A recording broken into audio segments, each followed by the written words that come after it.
협동연구 B 세션 시작하겠습니다. 안녕하십니까? 인사드리겠습니다. 저는 국토연구원 박경현입니다. 이번 세션은 협동연구 B 세션입니다. 국제협력위원회, 국제협력연구단, 균형발전연구단, 세종국가리더십위원회 연구과제 발표 후에 강현수 국토연구원장님의 진행으로 토론을 진행하겠습니다. 먼저 첫 번째 발표는 국제협력위원회 연구과제입니다. 글로벌 소프트파워 강국 실현을 주제로 문진영 대외경제정책연구원 연구위원께서 발표해 주시겠습니다. 박수로 맞이해 주시기 바랍니다.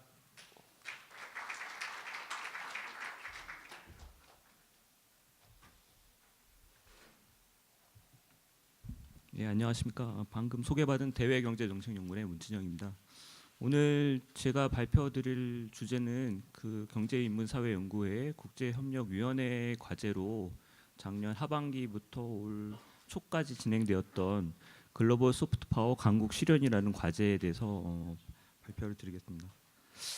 사실 과제가 그 제목에서 시사하듯이 상당히 좀 제가 처음에 이 과제를 시작하면서 받았던 느낌은 상당히 좀 무거운 과제를 이걸 어떻게 수행을 하면 좋을지 많이 고민을 해서 일단 올해 1차 년도 과제에서는 조금 현황을 좀 검토하는 측면에서 좀 보고 그다음 차기 과제에서 조금 더 이것을 어떻게 디벨롭할지를 좀 생각을 해야겠다는 좀 생각을 하면서 이제 과제를 시작을 했고요. 그래서 오늘 발표드릴 사항은 우리나라에서 무엇을 하고 있고 또 다른 국가에서는 또 무엇을 하고 있고 이를 토대로 앞으로 어떻게 우리가 시작을 해야 될지를 한번 생각을 하면서 한번 여러분께 소개를 드리겠습니다. 그래서 전체적인 내용은 주요국의 사례나 우리 분야별 파워가 어떻게 되어 소프트 파워가 어떻게 되어 있고 이를 토대로 우리나라가 좀 더 소프트 파워를 육성하거나 좀 더 기본 방향을 어떻게 설정하는 것이 중장기적으로 좀 더 나을지에 대해서 한번 소개 말씀드리겠습니다.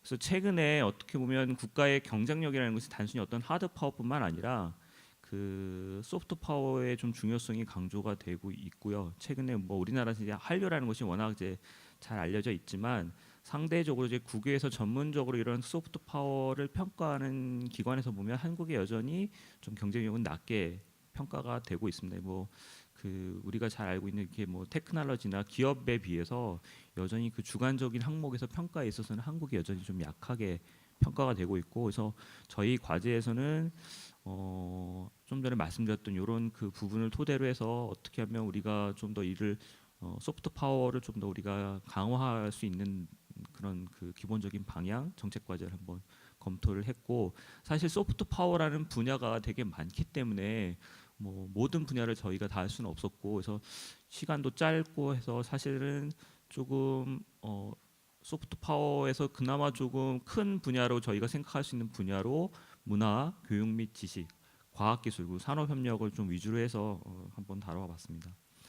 그래서 저희 연구실은 제가 이제 총괄을 하면서 각 분야별 소프트 파워에 저희 경제인문사회연구회 산하기관과 또 전문 그 연구소의 분을 연구원으로 이제 구성을 해서 작년 하반기부터 올 초까지 이제 과제가 진행이 되었고요. 차기 과제는 이제 올 하반기에 이제 진행할 계획입니다.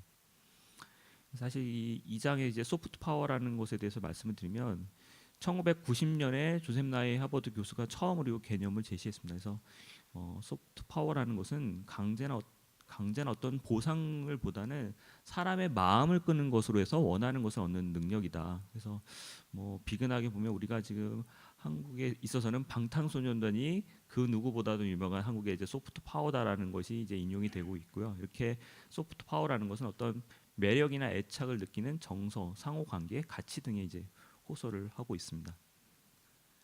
그래서 뭐 최근에 이제 그 영국의 포틀란드사에서 이제 소프트 파워 30라는 순위를 발표하고 있는데 여러 지표를 통해서 하고 있습니다. 상대적으로 우리나라는 한 20위권 중하위권에 위치해 있고요.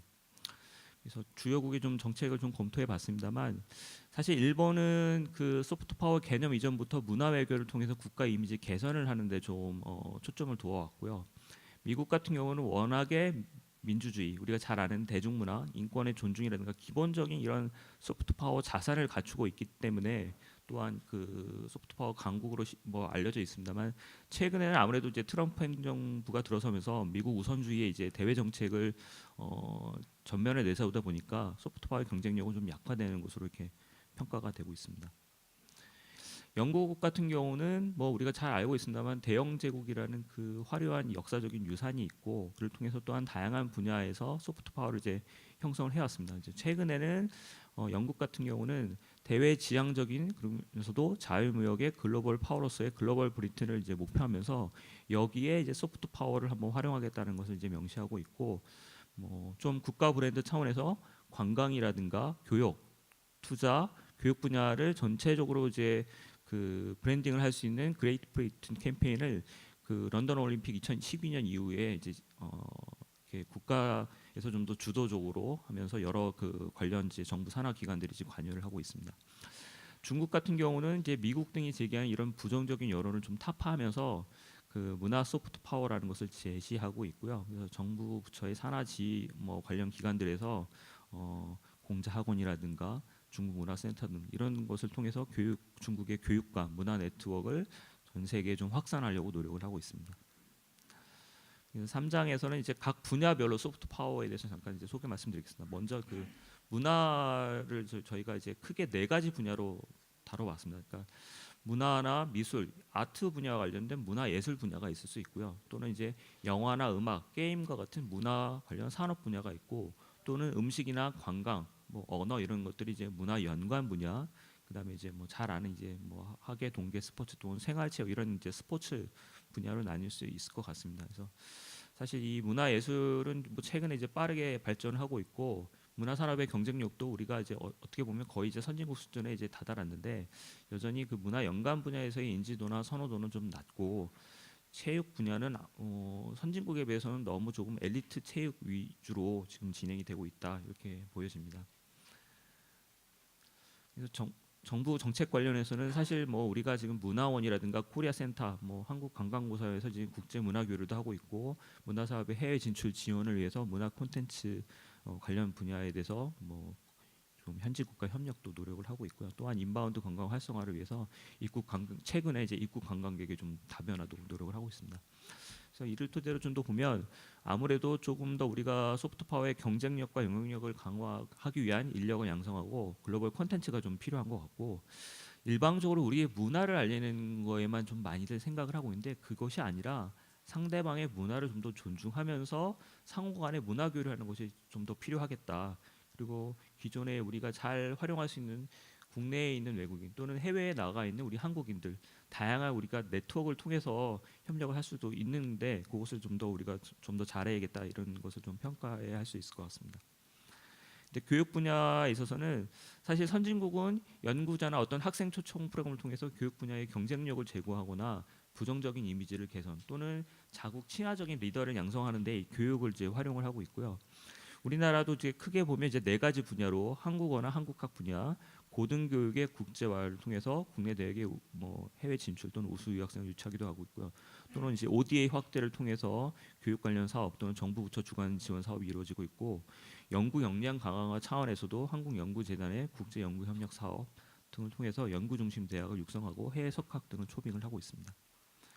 이런 그 분야에 있어서는 또한 보면 여전히 우리가 양적 자산을 확대되고 있지만 상대적으로 좀 더 우리가 좀 더 연구 역량을 개선하는 것이 좀 필요하지 않겠는가. 그리고 그 주도 기관 간의 좀 더 정보 공유나 전략적인 연계를 좀 더 해서 너무 사업이 중복되지 않게 좀 진행될 수도 있겠다. 그리고 또한 한국의 발전 경험에 그치는 게 아니라 앞으로는 좀 더 수원 국가의 상호성 그리고 상생을 고려해서 협력을 해야 되지 않겠나 이런 생각이 들었습니다. 과학기술 분야에 말씀드리면 과학기술은 이제 그 최근에 이제 기술 혁신 그리고 융합이라는 글로벌 트렌드에 맞춰서 이러한 그 글로벌 차원의 과학기술 전환에 대응을 하고 외교 정책에 효과적으로 구현하는데 과학기술을 활용할 수 있다는 측면에서 이제 중요하고요. 주요 지표로 봤을 때는 한국이 소프트파워 상위 5개국에 비해서도 우리가 전혀 뒤지지 않는 상위권에 있는 국가다라는 것을 볼 수 있고요. 뭐 부문별 현황으로 보면 저희가 이제 외교 속의 과학기술 또는 과학기술을 위한 외교를 위한 과학기술 크게 3가지 분야에서 우리나라가 지금 열심히 활동을 하고 있습니다.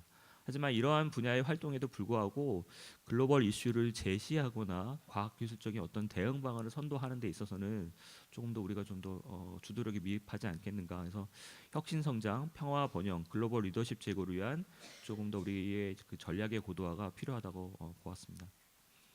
산업혁명은 이제 산업혁명 분야에 있어서는 최근에 전체적으로 우리 산업화에 관련된 모든 분야가 그렇습니다만 우리가 좀 더 경쟁력을 가지기 위해서는 제조업의 연성화, 좀 무형화된 요인에서의 그 부가가치를 좀 더 창출하는데 이 산업에 있어서 그 소프트 파워가 중요하다고 볼 수 있을 것 같고요. 또한 우리나라 이러한 그 성공적인 산업화나 경제 성장의 경험을 또한 개도국에 공유할 수 있는 수요가 있다는 측면에서도 산업혁명이 이제 중요한 의미를 갖는다고 볼 수 있겠습니다. 그래서 저희 연구진이 보기에는 창의성과 연결성 그리고 혁신을 바탕으로 국내 산업의 고도화 그리고 글로벌 산업 발전을 유도하는 역량을 이제 소프트 파워라고 봤고요. 이를 이제 산업 차원 또는 기업 차원으로 나누어서도 소프트 파워를 한번 구분해 봤습니다. 부문부의 현황으로는 이제 공공 주도형, 공공 민간형 또는 민간 주도형으로 현재 그 협력 사업들이 이제 진행이 되고 있습니다만 아무래도 민간의 전문성과 효율성을 효과적으로 활용하는 것이 좀 더 필요할 것 같고요. 그리고 개도국 협력에 있어서 단지 우리의 경험을 전수하는 것뿐만 아니라 개도국에도 좀 더 도움이 될 수 있는 디지털 전환이라든가 4차 산업혁명 등 최근에 이런 글로벌 차원의 산업발전 혁명 방향과 좀 더 공유될 수 있는 그런 노력이 좀 더 필요하겠다고 이렇게 보고 있습니다. 마지막으로 이제 소프트 파워 육성 방향 및 과제입니다. 사실 어떻게 보면 저희 제목을 지금 저희가 생각하기에 일단 가칭 비전을 한번 잡아봤습니다. 그래서 우리가 글로벌 소프트 파워 강국을 실현하기 위해서 과연 목표로 해야 될 것이 무엇인가를 크게 세 가지로 잡아봤습니다. 먼저 우리 자신이 한번 우리를 다시 되돌아봐야 되지 않겠는가. 우리 스스로 좀 더 역량을 강화해야 된다고 생각을 하고요. 둘째로는 국제사회가 한국을 보는 그 인식을 좀 더 우호적으로 바꿔야 되지 않겠는가. 그리고 마지막으로는 사실 우리가 일방적으로 우리 것을 알리는 것도 물론 뭐 홍보하는 것도 중요하지만 그거보다는 글로벌 공익 차원에서 사실은 오늘 아침에도 이사장님께서도 말씀하셨습니다만 국제사회의 공익에 기여할 수 있는 국제사회에 우리가 할 수 있는 것들을 조금 더 잘할 수 있는 것이 우리와 세계가 같이 나아가는데 좋은 밑거름이 된다고 생각을 하고요. 이러한 목표를 달성하기 위해서 저희가 총괄과 각 분야별로 추진 전략을 한번 제시를 해봤습니다. 그래서 이러한 그 기본 방향을 뭐 좀 잘 효과적으로 진행하기 위해서는 가칭 좀 더 범부처 차원에서 국가 소프트 파워 위원회를 조직하고 이를 통해서 좀 더 체계적이면서도 통합적으로 관련 분야에 대해서 정책을 수립하고 또한 사업을 코디네이션하고 모니터링할 수 있는 그런 기능을 수행할 수 있다고 제 생각을 하고 있습니다. 사실 뭐 분야별로 여러 가지 정책 추진 과제들이 뭐 이런 소프트 파워 강국을 실현하기 위해서는 많은 것들이 있을 수 있다고 생각이 되고요. 그다음에 뭐 여기에 지금 슬라이드는 들어있지 않습니다만 마지막으로 한 가지 더 첨언해 드린다면 사실 글로벌 소프트 파워라는 것이 뭐 제가 모두에도 말씀드렸습니다만 저희 연구에서 했던 이런 짧은 기간 했던 요 네 가지 분야로만 있는 것이 아니고 다양한 분야로서 소프트 파워가 될 수 있기 때문에 조금 더 그런 분야에 대해서 검토하는 것이 필요하고 또한 지금 과제에서는 그냥 일단은 글로벌 소프트 파워 강국 실현에 큰 비전을 제시했습니다만 도대체 우리가 지향하고자 하는 가치가 무엇인지 우리가 국제사회에 무엇을 도움을 줄 수 있는지 이것이 먼저 정립이 돼야 되는데 그 부분이 좀 정립이 되지 못하고 바로 그 다음 단계로 저희가 과제를 좀 더 수행한 측면이 있습니다. 그래서 차기 과제에서는 저희가 우리가 조금 더 국제사회에 다가가기 위해서 우리 스스로 지향해야 될 가치, 우리의 장점과 단점이 무엇인지 또한 국제사회에서 한국에 바라는 수요는 무엇이고 지역별 또는 분야별로 우리가 할 수 있는 것이 무엇인지에 대해서 좀 더 검토하는 과정을 올 하반기에 계획을 하고 있습니다. 제 발표는 여기까지 하겠습니다. 감사합니다. 네, 발표 감사합니다. 지금 시간이 4시 5분인데요. 제가 15분 발표를 요청드렸는데 정확히 15분 주셨습니다. 감사합니다. 두 번째 발표는 국제협력연구단의 연구과제입니다. 국제협력 비전 전략 추진 체계, 국제개발협력을 중심으로라는 주제로 서민영 KDI 국제정책대학원 발전경험연구팀장의 발표가 있겠습니다.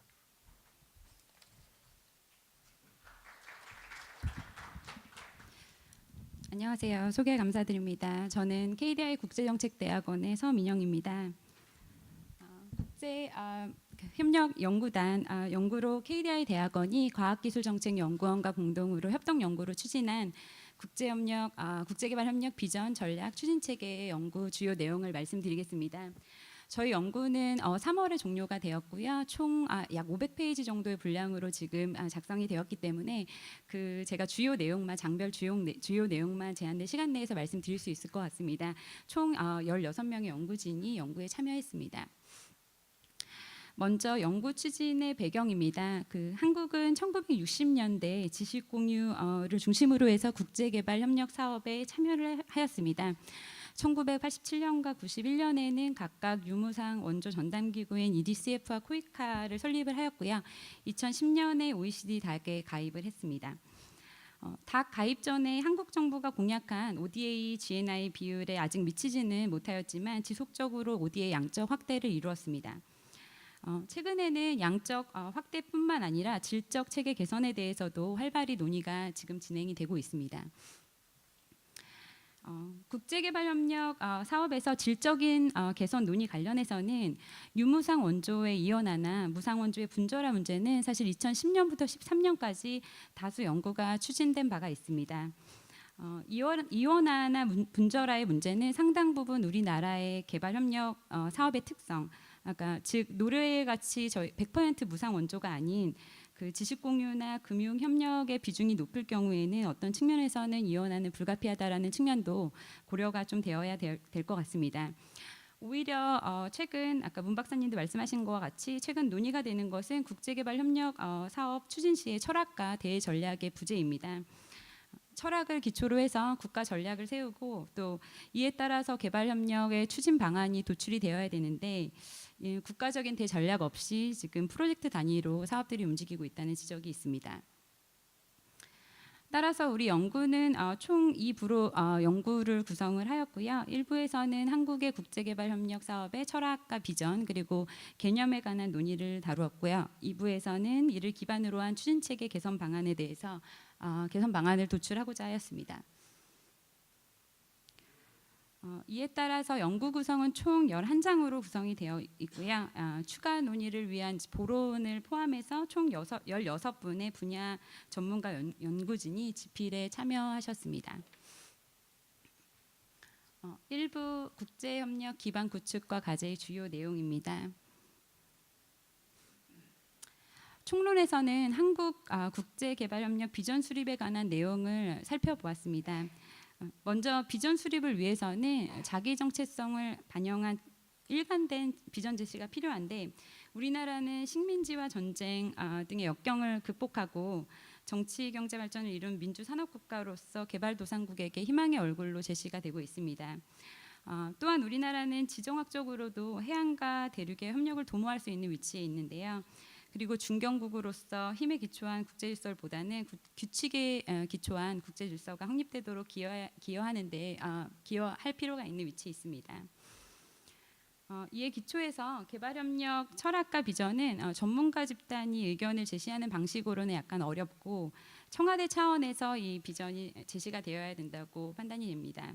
그리고 이는 국민적 합의와 더불어서 초당파적인 국가 전략으로 기능할 수 있어야 할 것입니다. 이를 위해서는 현재는 기술적으로는 약간 불일치가 되고 있는 국제개발협력 기본계획과 정권 주기의 일치가 필요하다고 판단이 되고요. 이를 일치시켜서 일관성 있는 사업 이행을 담보할 필요가 있습니다. 그리고 이를 위해서는 수행 체계와 가버넌스 조정도 필요한데 이 부분에 대해서는 2부에서 더 자세한 내용을 다루고 있습니다. 따라서 총론에서 제안하는 것은 우리나라가 개발도상국이 자생력을 가지고 산업화와 민주화를 달성할 수 있도록 지원하는 것 그런 것들을 우리의 개발협력 비전으로 설정을 하고 지속가능 발전 목표 중에서 우리가 비교 우위를 가지고 있는 9번이나 16번 민주화 산업화 관련된 목표에 개발협력 사업을 집중하여서 추진하자는 것입니다. 또한 지정학적인 위치를 고려해서 신남방이나 신북방 정책 등의 국가의 외교 정책과 연계되는 개발 협력 사업을 추진을 하고 수행 기관들이 전문성을 발휘할 수 있도록 수행 체계를 개편하는 것을 제안하였습니다. 문반장께서 말씀을 해주셨는데 저희 연구에서도 한 장으로 글로벌 소프트 파워 육성 전략이 들어가 있는데요. 개발 협력과 연계된 내용으로 포함이 되어 있습니다. 그러니까 국제개발협력 비전 정립과 그러니까 밀접한 관련이 있는 개념으로 글로벌 소프트 파워가 있습니다. 그러니까 글로벌 소프트 파워는 그러니까 국가의 이미지를 제고하고 국격을 제고하고 우리나라가 추구하는 가치가 상당히 보편성을 가지고 국제사회에서도 호응받을 수 있는 가치라는 점을 염두를 해두고 국제협력 사업을 추진한다는 측면에서 중요합니다. 하드파워의 보완적인 개념으로 지금 소프트 파워를 활용하고 있는 해외 사례들을 좀 살펴보았고요. 우리나라 이를 바탕으로 해서 우리나라 글로벌 소프트 파워 육성 전략 및 실천 방안을 제시했습니다. 소프트 파워 육성을 위해서는 행정부가 연속성을 가진 정체성을 추구를 해야 됩니다. 그리고 지금까지처럼의 탑다운 방식보다는 시민사회나 NGO 등의 이제 다양한 외교 주체들이 역할을 할 필요성이 있다고 검토가 됐고요. 그리고 소프트 파워 육성을 위해서는 우리나라가 기본적으로 소프트 파워라는 것이 우리나라가 겪고 온 역사나 사건들을 반영을 해서 육성이 되어야 되기 때문에 주제형 내러티브로 발전을 시킬 필요가 있고 또 이를 위한 연구가 필요합니다. 그래서 경사연 산하 연구기관들의 조사 연구 활성화 노력이 필요하다는 그 실천 방안이 있고 또 외교부 중심의 컨트롤 타워 구축과 또 조직 역량 강화 등을 실천 방안으로 제시하였습니다. 개발 협력과 공공 외교 연계 추진과 조율에 대해서도 최근 논의가 대두되고 있는데요.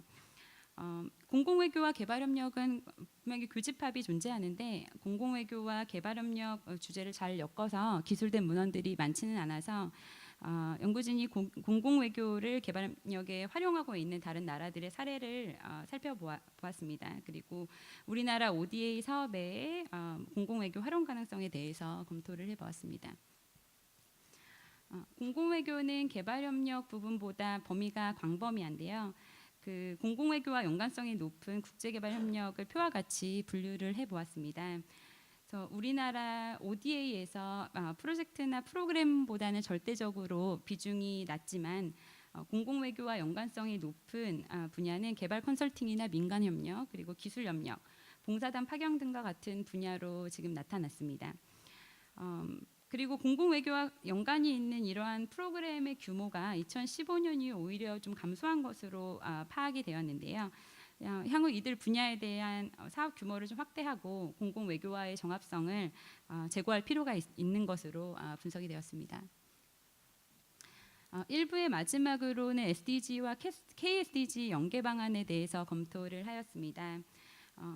우리나라가 대외적으로는 지속가능 발전 목표를 지원을 하면서 국내 정책에는 반영이 되지 않는다면 저희 국내 정책이나 대외 정책 간의 갈등 관계가 발생할 소지도 있고 또 우리가 대외적으로 SDG를 추구하는 데 있어서 설득력이 떨어질 수 있기 때문에 두 개의 목표를 연계시키는 것이 중요하고요.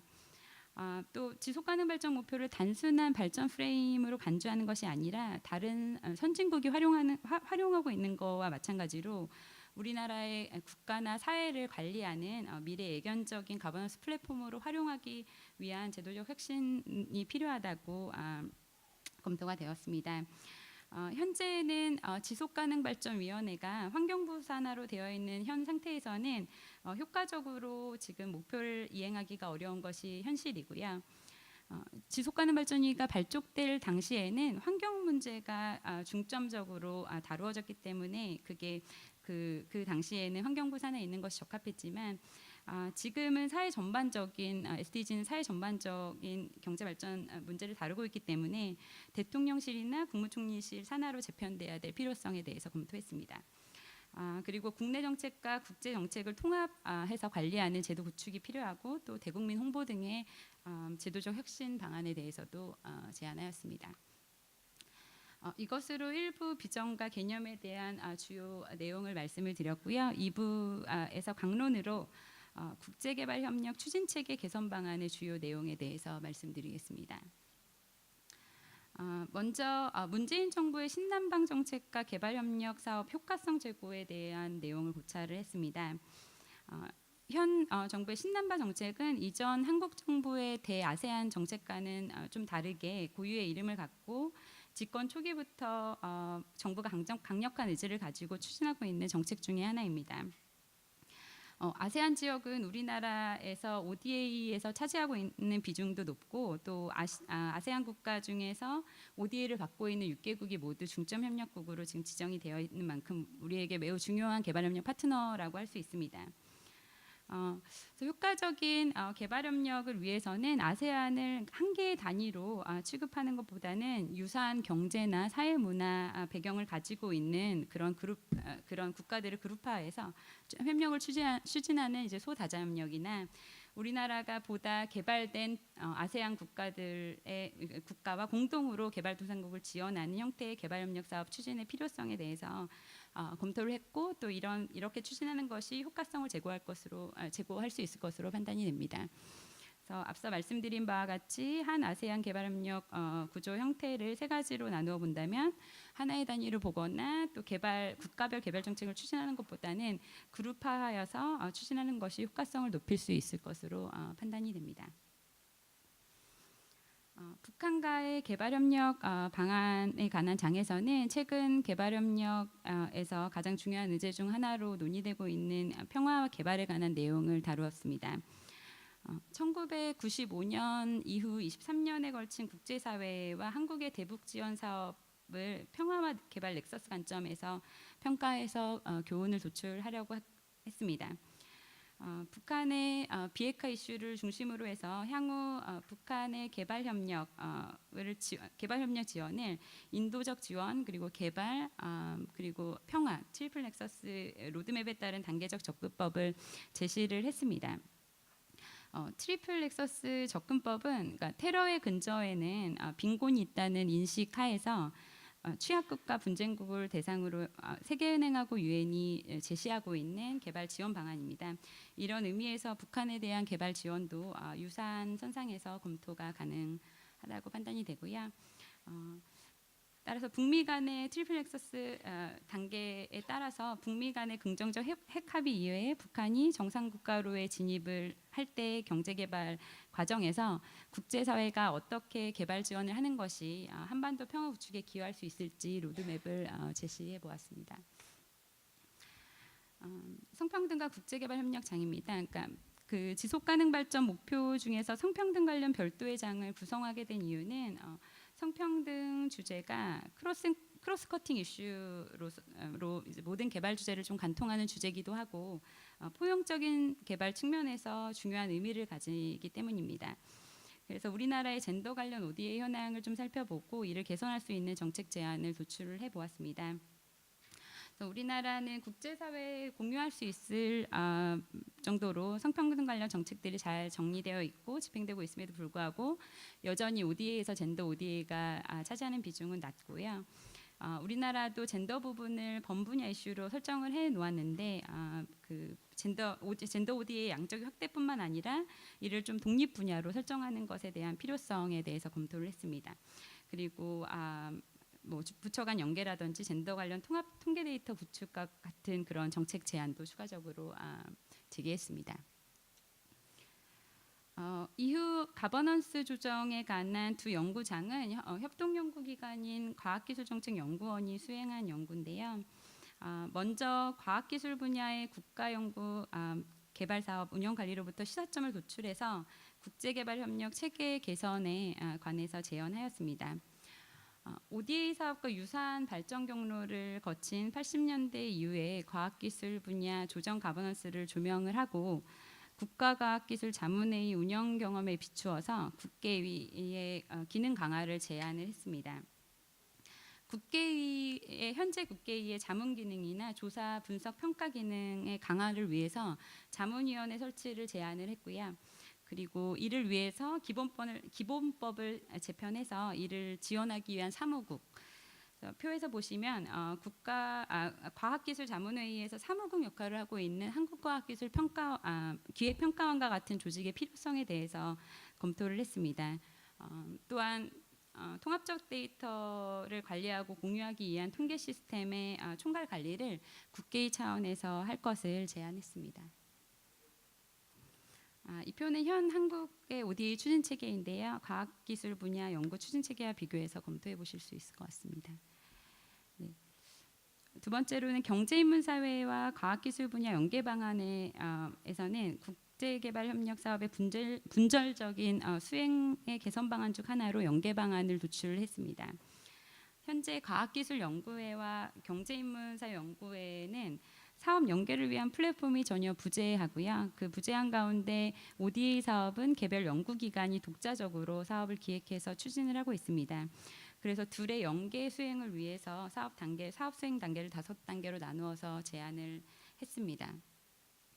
그래서 기술혁신 협력 프로세스를 적용한 연계 추진 체계안을 1차적으로 표와 같이 제안을 했는데, 연구의 차원에서 기획관리 플랫폼을 구축을 하고 또 국계위와 연계해서 정책 및 사업을 기획을 하는데, 이 과정에서 연구의 소속 기관들을 전문 기관으로 지정할 것을 제안을 했습니다. KDI와 스태피는 연구진이 제시한 예시 기관이고요. 이런 추진 체계를 활용해서 전략국을 5개 정도 선정을 해서 시범 사업을 추진하는 것을 제안을 했습니다. 이 연구는 향후 이번 협동 연구의 후속 과제로 추가적인 연구가 진행이 될 예정입니다. 그래서 과학기술정책연구원이 지금 협동 연구의 후속 연구로 더 구체적인 협력 모델에 대해서 연구를 할 수 있을 것으로 기대를 합니다. 현 국제개발협력 거버넌스 개선 방안에 대한 연구는 현재의 제도적인 조직 문화적인 여건을 고려해서 유무상 수행기관 간의 조정과 협업을 유도할 수 있는 기제를 마련하는 것에 중점을 두고 연구를 진행했습니다. 개선 방안은 구조적인 개선과 관리 시스템적인 개선으로 나누어서 살펴보았는데요. 국계위가 실질적인 사업 수립 기구로 자리매김하는 데 지원을 위해서 국무조정실 아래에 국제개발협력 조정평가실 설치를 제안을 하고, 그리고 이 평가실에 공동사업계획 수립권을 부여하기 위해서 국무조정실의 자체적인 인력뿐만 아니라 기재부나 수출입은행 그리고 외교부와 코이카 등의 파견 인력으로 충원하는 방식에 대해서 제안하였습니다. 그리고 관리 시스템적인 개선 부분에서는 통합 모니터링 시스템을 구축을 하고 개발협력 시행기관 간의 파견 근무를 활성화해서 인적 교류를 제고하고, 또 국무조정실의 평가나 환류 기능을 강화하는 등 현 가버넌스 구조를 대폭 강화하는 것을 제안을 했습니다. 그리고 사업기획 시스템을 지식관리 시스템과 공급사슬 관리 시스템적으로 구성을 해서 현 개발협력 생태계 자원을 폭넓게 활용하고 파악할 것을 제안했습니다. 마지막으로는 개발협력 사업 평가 시스템 효과성의 제고 방안입니다. 먼저 현 개발협력 사업들의 평가의 문제점을 분석을 했는데요. 현재 평가는 그러니까 평가를 위한 평가로 형식화되어 있고 좀 단년도 위주로 평가가 획일화되어 있는 점, 그리고 자체 평가나 메타 평가로 평가가 규격화되어 있고 평가 질에서도 이제 사업별로 매우 편차가 크고요. 그 평가의 책무성이 확보되지 않는 점 등을 문제점으로 지적하였습니다. 영국을 필두로 해서 독일이나 스웨덴 같은 경우에는 독립된 평가 기구를 갖추고 지금 평가의 질과 영향력을 확보하고 있는데요. 이런 점을 참고해서 우리나라 평가 체계의 개선 방안을 도출했습니다. 현재는 메타 평가를 통해서 평가의 등급화로 평가를 끝내고 있는데 실제적 환류로 이어지게 해야 되고, 활용도를 높이기 위해서 평가 결과를 사용하는 사람 또 사용할 사람들의 정보와 수요를 고려해서 평가를 추진해야 되는 점, 그리고 사업 기획 단계에서부터 평가에 대한 이제 기획이 들어가는 것도 제안했고요. 우리나라도 이제 평가의 질 관리 시스템을 위해서 독립적인 평가 제3의 독립된 평가 전담 기구를 설치하는 것에 대한 필요성에 대해서도 제기했습니다. 네, 이번에 추진한 협동연구 아까 말씀드렸듯이 약 500페이지 정도 분량이어서 제가 간략하게 연구 장별 주요 내용만 말씀드렸는데요. 더 자세한 내용은 보고서의 내용을 참고 부탁드리고 제 발표는 여기서 마치도록 하겠습니다. 감사합니다. 5년 국가균형 발전의 실천 전략이라는 주제로 이원섭 국토연구원 선임연구원께서 발표해 주시겠습니다.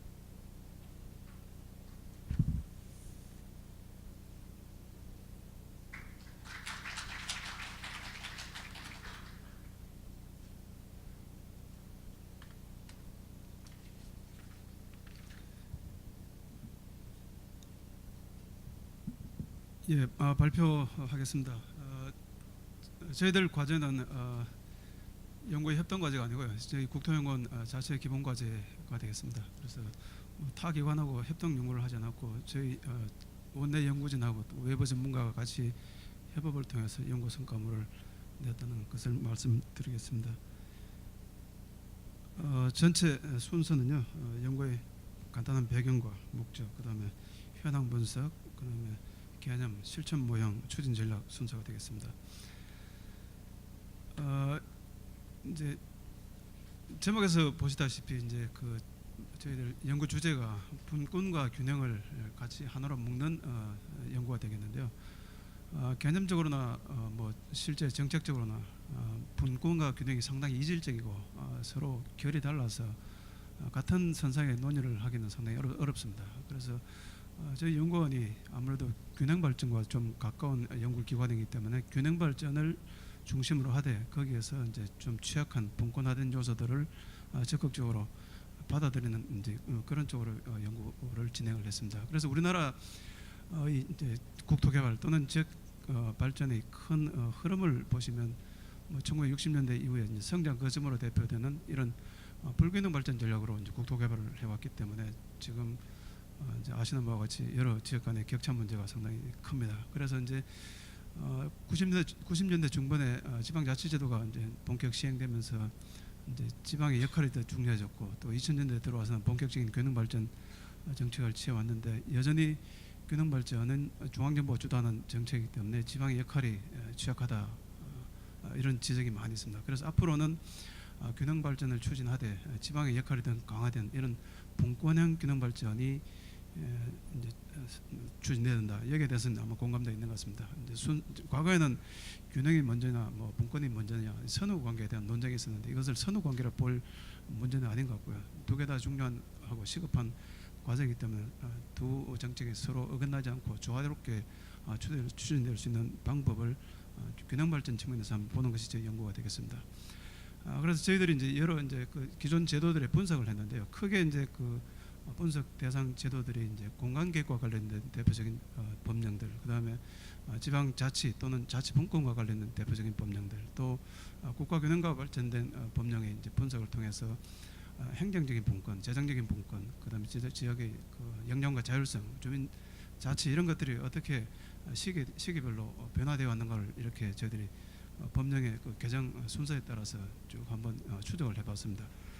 그래서 그 결과들이 보니까 뭐 지방자치제도가 도입된 지 이제 1990년대 20년이 넘었습니다. 넘었고 그다음에 균형 발전이 본격 추진된 것도 약 20년이 가까이 되어 왔는데 그 과정에서 분권도 그렇고 균형도 그렇고 점진적으로 아주 점진적인 영역에서 진전이 있었다 이렇게 보입니다. 여러 가지 분권 정책도 이루어졌고 균형 발전 정책도 이루어져 와서 그 나름의 성과는 있었는데 문제가 우리나라가 지금 그 갖고 있는 이 뭐 글로벌 위상 측면에서 균형 발전도 아직은 좀 미약하고요. 지역 간 격차가 다른 나라에 비해서 좀 큰 측면이 있고 또 지방 분권도 지역의 자율성이랄까 재정력 이런 것들이 상당히 취약하기 때문에 분권도 글로벌 표준에는 미치지 못하는 이런 문제가 있기 때문에 양자를 좀 더 적극적으로 더 개선해야 될 필요성을 이런 했는데 그래서 기본적인 분권화 과제를 본다 그러면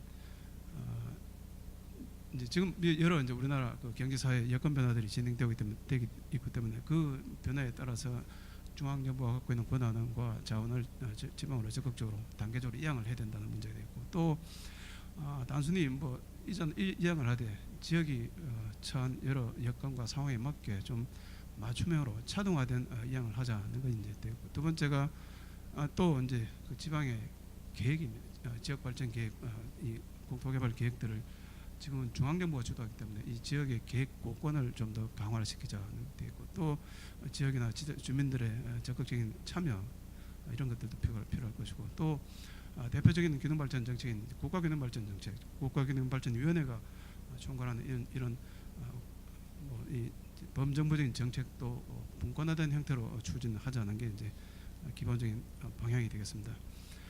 그래서 이제 그 균형 발전도 그렇고 지방 분권도 그렇고 다 중요한 그 하고 또 시급한 과제이기 때문에 이것이 서로 이제 그 수렴하는 이런 방향이 되어야 되겠다. 균형 발전만 강조를 해버리면 뭐 자립형 지역 발전은 이루어질지 몰라도 지역 간의 격차는 피할 수가 없고 또 지방 분권만 강화해버리면 또 이 지역의 자율성은 강화되겠지만 지역 간의 그 격차는 그래서 자립과 이 자유를 수렴시키는 이런 분권형 발전을 통해서 우리나라가 명실상부한 선진국가가 되도록 하는 것이 바로 분권형 균형 발전의 궁극적인 방향 지향점이자 이렇게 볼 수가 있겠습니다. 그래서 기본적인 분권형 국가균형 발전의 실천 모형을 보시면요, 자치분권이 갖고 있는 가장 핵심적인 요소들이 행정, 조직, 재정, 입법권을 이제 중앙에서 지방으로 넘겨주는 것인데, 그래서 지방 정부의 행정, 조직, 자치, 재정, 입법권을 이 이제 균형 발전의 주 요소인 공간계획과 추진 체계, 지원 체계, 법 제도에 서로 접목을 시킴으로써 균형 발전이 분권화된 체제로 추진될 수 있다고 보고 있습니다. 그래서 기본적인 방향은 이제 그 자치분권 정책이 상당히 취약한 것 중에 하나가 균형 발전 요소가 강합니다. 자치분권은 그야말로 분권만 보고 있기 때문에 분권을 통해서 지역 간 격차가 어떻게 확대가 될 것인지 수렴이 될 것인지 여기에 대해서는 아무래도 좀 약하기 때문에 이제 자치분권 정책에서 균형 발전 요소를 좀 더 강화를 시켜야 될 것이고 또 균형 발전 정책은 아무래도 중앙정부가 추진하다 보니까 지역의 자율성이랄까 지방 분권적인 요소가 약하기 때문에 이 균형 발전 정책에 지방 분권화된 요소들을 적극적으로 접목하는 이런 쪽으로 정책이 추진됐을 걸 보고 있습니다. 그래서 추진 전략을 조금 더 구체적으로 보시면요. 먼저 이제 국가균형발전 정책의 분권화가 되겠습니다. 이 균형발전 정책을 분권화시키기 위해서는 첫 번째는 지방 정부의 계획 권을 강화시키자. 두 번째가 지역 개발과 관련된 그 심의 권한을 중앙에서 지방으로 이양을 하자. 그다음에 균형발전과 관련된 재정 분권을 적극 확대하자 이런 것이 되겠습니다. 그래서 이 계획 수립권을 이제 중앙정부에서 지방으로 넘겨주고 또 수립한 계획을 승인하는 권한도 지금은 중요한 계획은 중앙정부가 갖고 있기 때문에 이것을 지방으로 이양하는 문제 또 지방정부가 서로 계획을 조정하고 또 중앙정부가 수립하는 계획에 참여하는 기회를 확대시키는 이런 것들이 이 균형발전 정책의 분권화는 첫 번째 계획과 공과와 관련된 부분이고요. 그다음에 지역개발 심의 권한을 지방으로 이양하는 것도 중요하겠습니다. 중앙정부가 갖고 있는 중요한 심의 그 기능이 바로 중앙도시계획위원회와 국토정책위원회가 대표적인데 이 위원회들이 갖고 있는 이 승인권을 지방으로 상당 부분 이양할 수 있다고 보고 있습니다. 또 이제 국가균형발전 재정의 분권화와 관련해서는 이제 이 가장 중요한 재원이 바로 이제 국가균형발전 특별회계가 되겠는데 이 특별회계의 이 이제 지역 자율성을 강화시키는 장치로서 포괄보조금이 지금 도입되는데 이 포괄보조금에 대한 중앙정부의 그 간섭과 통제를 대폭 축소할 필요가 있다. 또 이 재원의 이제 재원이 지역 간의 발전 수준에 따라서 차등적으로 지원될 수 있는 이런 차등 지원을 좀 체계적으로 적용할 필요가 있다는 것도 되고 또 세 번째가 국가균형발전 특별회계의 구조를 개편하는 것이 되겠습니다. 지금 이 균특 회계라고 하는데 이 균형발전 특별회계가 크게 두 가지 계정으로 구분되어 있습니다. 지역 지원 계정과 지역 자율 계정 해가지고요. 지역 지원 계정은 중앙정부가 편성하는 돈이 되겠고 지역 자율 계정은 시도 또는 시군과 편성하는 지원이 되겠는데 이 특별회계가 돈의 주인이 중앙정부나 지방정부에 따라서 이렇게 회계가 계정이 구분되어 있습니다. 그래서 그것보다는 이 균형발전 정책 지금 현 문재인 정부가 갖고 있는 균형발전 정책에 세 가지 전략이 있는데 사람과 관련된 전략, 그다음에 공간 전략, 산업 전략 이 세 축으로 구성이 되는데 이 전략 또는 이 정책의 목표와 이 재정을 일치시키는 이런 구조 개편이 필요하다 이렇게 보고 있습니다. 그래서 단순히 돈을 누가 갖고 있냐에 따라서 개정을 권하는 것이 아니고 정책 목표에 따라서 또는 이 지역 정책 전략에 따라서 개정이 구분되는 이런 체계로 개편이 된다고 보고 있습니다. 두 번째는 자치분권 기반의 이제 지역발전 추진 체계를 강화시키는 것이 되겠는데요. 이것은 이제 그 자치분권형 균형발전 추진 체계를 강화시켜야 되고 또 정부 간 협력과 거버넌스를 강화시켜야 되고 또 자치분권 기반의 계획개혁 제도를 좀 확대 도입하자 이렇게 제시를 해봤습니다. 그래서 먼저 첫 번째 이제 자치분권형 균형 발전 추진 체계와 관련해서는 뭐 지금 현재 우리나라 그 이제 특별자치를 제주도하고 세종시하고 이제 추진하고 있는데 이 제주도 특별자치 제도를 통해서 상당한 한 성과를 뭐 거두었다고, 물론 뭐 과도 있겠지만 상당한 성과가 있다고 보기 때문에 이런 이 이제 그 성과를 다른 지역으로 좀 확대 적용시키자는 것도 필요할 것이고, 또 자치 재정권, 그다음 자치 입법권, 자치 조정권 이런 것들을 이제 특히 이제 균형 발전 제도 정책에 적극적으로 도입을 해서 이 지역이 주도하는 정책이 추진되도록 하는 이런 것들이 필요하다고 보겠습니다. 정부 간 협력과 지역 거버넌스와 관련해서도 자치분권적인 요소가 적극적으로 도입이 되어야 될 거로 보는데요. 이 정부 간 관계는 뭐 중앙정부와 지방정부 간 관계뿐만 아니고 이제 지방정부 상호 간의 관계에 있어서도 이런 협력을 통한 지역발전 또는 균형발전 사업을 할 수 있도록 이런 제도화된 또는 법적인 근거를 갖춘 조직을 갖출 수 있도록 해야 된다고 생각이 됩니다. 우리나라에서 이제 정부 간 협력에 관한 이제 경험은 상당히 일천한데요.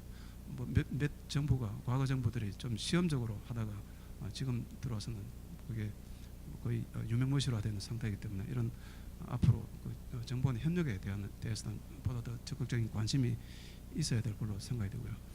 또 이제 계획계약제도라고 있습니다. 계획계약제도가 원래는 프랑스에서 나온 제도인데 중앙정부하고 이제 지방정부가 지역발전 계획에 대해서 서로 합의를 통하고 또 계약을 통해서 이 안정적인 지평을 담보하는 이런 제도가 있는데 우리나라에서 이제 지금 문재인 정부가 법적으로 도입이 된 지는 벌써 15년이 넘었는데 여태껏 시행이 되지 못하고 있다가 지금 현 정부가 출범하면서 새로 부활을 시키기도 했는데 지금 적용하고 있는 이 지역발전 투자협약은 원래 이 개념과는 상당히 거리가 먼 형태로 아주 좀 왜곡된 형태로 진행이 되고 있기 때문에 이것도 좀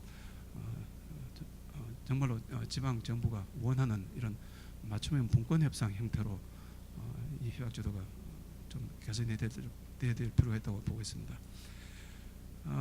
마지막에 이제 그 제도와 관련된 사항이 되겠습니다. 균형 발전과 관련된 법령들, 그다음에 자치 분권과 관련된 법령들, 그다음에 지방 재정과 관련된 법령들, 그다음에 새로운 법령 을 제정하는 이 네 가지를 했는데요.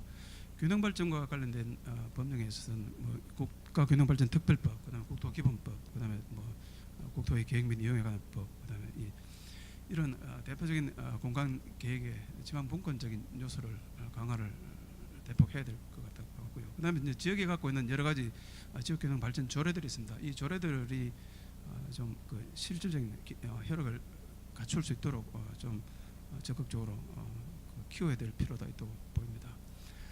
지방자치법령과 관련해서는 지방자치법이 뭐 이제 대표적인 법이 두 가지 지금 보시는 이제 자치분권 특별법하고 지방자치법이 있는데요. 여기에서도 이제 지역이 자율적으로 또 지역 간 협력을 통해서 공동으로 지역 발전할 수 있는 이런 자치단체 간 협력과 협약에 관한 이런 대표적인 그 요소들을 좀 더 강화될 필요가 있고요. 지방 재정과 관련해서도 지방 교부세에 대한 그 균형 발전 수요를 좀 더 개편한다든지, 아니면 뭐 지역 상생 발전 기금이 금년도 일몰인데 이걸 더 확대 연장한다든지, 아니면 지방 세법에 있어서도 지역 간 소비력 격차를 반영할 수 있는 이런 지역 간 그 재조정 문제, 그다음에 국고 보조금에 대한 지역 간 차등 보조율 확대, 이런 것들도 중요한 균형 발전적인 요소라고 판단이 됩니다.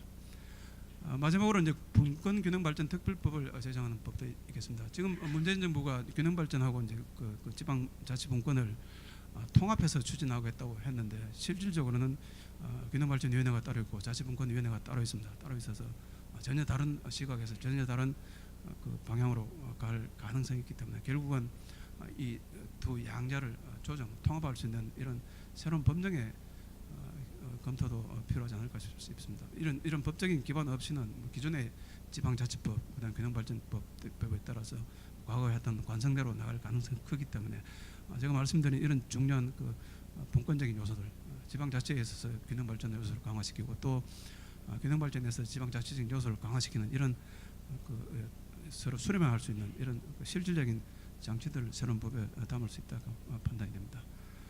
그래서 마지막 연구 결론은 이렇습니다. 분권형 균형 발전 정책을 실천을 위해서는 균형 발전 정책을 지원하는 핵심 자원과 권한이 지방 이행을 대폭 확대해서 지방 정부가 독자적이고 자율적으로 지역 발전을 수행할 수 있는 이런 기본적인 수단과 제도적인 틀을 갖추는 것이 가장 핵심적이다. 이렇게 되겠습니다. 이상으로 발표를 마치겠습니다. 네, 발표 감사드립니다. 마지막 주제입니다. 마지막 주제는 세종국가리더십위원회 국가지속가능발전분과위원회가 있습니다. 연구 과제입니다. 지속가능 발전과 에너지 산업 전환, 기후변화 정책 목표 1.5도씨 대응을 중심으로 라는 주제로 김태현 한국환경정책평가연구원 연구위원께서 발표하겠습니다. 네, 안녕하십니까. 방금 소개받은 KI의 김태현입니다.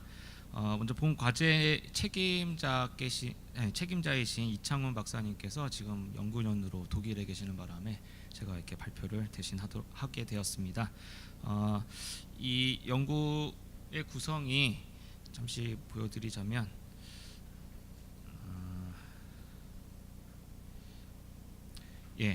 지속가능 발전의 전제가 되는 것으로 기후 변화, 온실가스 배출을 1.5도씨로 이제 제한을 하는 그런 것을 달성하기 위해서 그 전 지구적인 카본 버젯이나 그리고 한국의 카본 버젯, 그래서 얼마만큼의 탄소를 배출을 줄여야 하는 것인가라는 것에 대해서 그거를 달성하기 위해서는 심층 에너지 전환 전략이 필요하고, 그리고 이를 위해서 왼쪽에 보시면 사회 전환, 그 에너지 전환을 지금처럼 그냥 조금 줄이는 것이 아니라 굉장한 그 사회적인 전환을 통해서 에너지를 확 줄여야 돼야만이 저 목표를 달성할 수 있기 때문에, 그럴 경우에 이제 국민의 동의가 없이는 신층 전환이 불가능하고, 또 에너지의 57%가 이제 산업이 사용하고 있는 상황이기 때문에 그래서 산업 전환에 대한 부분, 그래서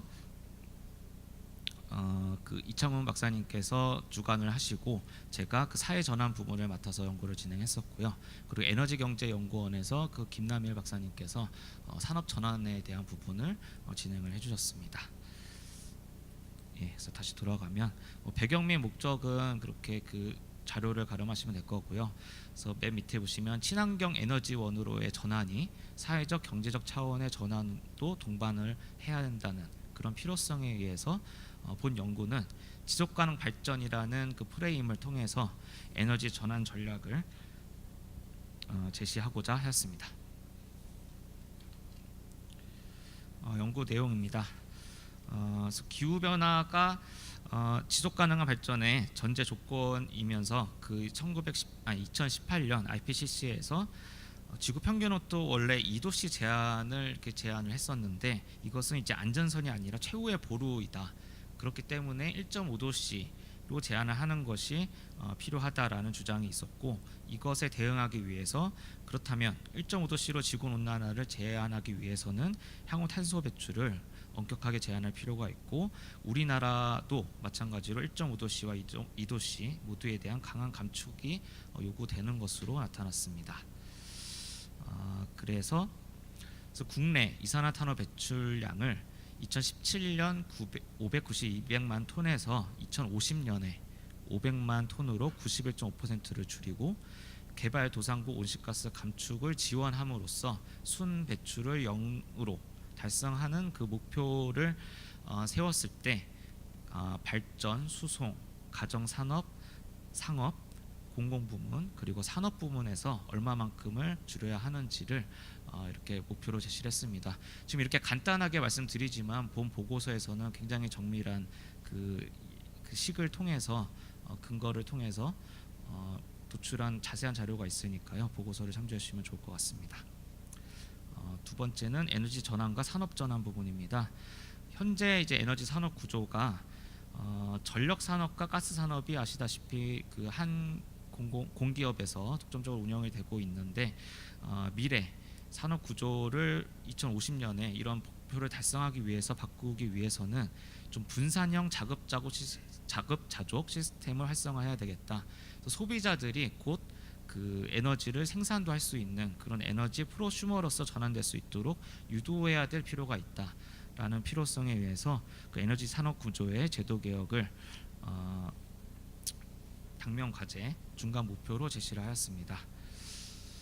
그래서 지금 그림을 보시면 현재는 이제 최종 에너지 소비가 그 비전력과 전력이 있을 때 비전력 부분이 굉장히 많은데 수송이나 열 수요들을 이제 전기로 대체하는 그런 방향으로 가고요. 그래서 비전력 수요를 그냥 줄이면서 그렇다면 이제 전력을 공급할 때도 전력원이 이제 저탄소화되는 그런 쪽으로 이제 큰 방향을 잡는 것입니다. 그래서 그 1차 에너지를 바이오매스 연료나 화석 연료를 이용해서 또한 재생 에너지 비율을 확대를 해서 전기 공급을 저탄소화하고 그리고 수송이나 열 수요 부분도 전기화를 하는 이런 순환 구조를 제시를 했습니다. 그래서 산업 부분에서 이런 탄소화가 이루어질 경우에 또 이러한 과정에서 또 4차 산업혁명의 기술이 발달을 함에 따라서 이러한 목표가 또 빠르게 달성이 된다고 했을 때는 2050년에 저 그림에서 같이 탄소 배출량을 이렇게 줄일 수 있다는 연구 내용입니다. 이게 너무 빠르게 진행된 것 같은데요. 좀 죄송스러운 거지만 그 앞에 그 1.5도씨 제한 부분과 이러한 산업 전환 부분에 대해서 굉장히 잘 다루어 주셨는데 제가 맡은 내용이 또 사회 전환이다 보니까 이쪽에 조금 비중이 좀 많아졌습니다. 그 자세한 내용은 보고서와 그 발표 자료를 가름해 주시면 될 것 같고요. 이 사회 전환 부분에 대해서 좀 더 설명을 드리도록 하겠습니다. 좀 글이 많은데 일단 에너지 전환은 아까 말씀드렸다시피 국민적 합의가 먼저 선제가 되어야 되고요. 또 연구 제목에서 나타난 바와 같이 지속 가능성 이론을 에너지 전환에 접목을 하자면 환경, 경제, 사회 분야가 이제 조화를 이루어야 되는데 좀 사회 전환 관점에서 이러한 에너지 전환을 살펴보자. 그리고 오늘 그 기조 세션에서도 굉장한 말이 나왔지, 그 키워드로 부각이 되었다시피 포용 국가라든가 사회 혁신, 사회적 자본 이런 이론들이 있는데 이것들이 그 공통적으로 개인과 시민, 국가의 역량을 강화하는 것에 초점을 두고 있습니다. 그래서 주체별 에너지 전환의 주체들이 다양할 텐데 이 주체들의 역량을 강화하고 관계망을 형성하고 사회적 대화를 형성하는 그런 과정으로서 본 연구에서는 사회 전환을 정의를 했습니다. 그래서 이런 것들을 그러니까 국민적 합의를 이루기 위해서 국민들이 이런 에너지 전환에 대해서 얼마나 이해를 하고 있고 어떻게 인식을 하고 있는지를 알아보면 거기에 맞춰서 정책을 발굴할 때도 도움이 되지 않을까 싶어서 올해 얼마 되지 않았습니다. 그 2월 말부터 3월 초까지 2,000명을 대상으로 전국 보통은 20세 이상 그 성인 남녀로 하는데 저희는 미래 세대를 고려하기 위해서 15세 가능한 한 그래서 15세 이상 그리고 69세까지 좀 확대를 해서 2,000명을 대상으로 조사를 하였고요. 그 내용들은 에너지 전환에 대한 이해 그리고 전환 정책에 대한 인식 이 정책에는 지금 뭐 탈원전이라든가 재생에너지 확대 그리고 뭐 그런 것들을 물어보는 거고요. 에너지 전환 사업에 대한 인식도 따로 이제 여쭤봤습니다. 그러니까 사업이라고 하면 재생에너지, 태양광 풍력 발전 시설을 확대하는데 이런 시설이 그 우리가 거주하는 곳에 이제 입지를 했을 때 좀 갈등이 많이 발생을 하기 때문에 그런 거에 대해서 어떻게 생각을 하는지를 설문을 하였고요. 설문만 한 것이 아니고 그 또 실제 이런 민원이 발생하는 곳에서 좀 가장 많은 민원을 다루고 있는 환경운동연합 그 시민단체 그 활동가 분들에게 그 태양광 발전이나 풍력 발전과 관련된 갈등 혹은 성공 사례들을 원고 청탁도 드리고 또 실제 그 지역에 방문을 해서 또 현장 조사도 같이 병행을 했습니다. 그래서 원고 청탁 분석 틀로서 이제 갈등이나 성공 배경 그리고 주체 및 해소 요인 이런 것들을 여쭤봤고요.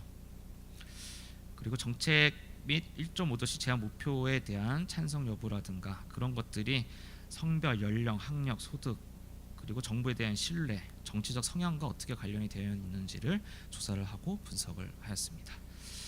그래서 간단한 그 결과를 보시다시피 재생에너지 그러니까 화석연료의 비중을 줄이고 재생에너지 비율을 늘리는 것에 대해서 사람들이 어떻게 인식을 하는지 봤을 때 지금 성과도 많이 높고 중요도도 높다고 생각하는 반면에 그 지금 정부 정책에서 주요하게 또 얘기하고 있는 일자리 경제, 즉 에너지 전환을 통해서 신산업이나 일자리를 발굴해서 경제적 발전을 도모하는 것에 대해서는 지금 성과가 굉장히 낮게 지금 인식이 되고 있었습니다.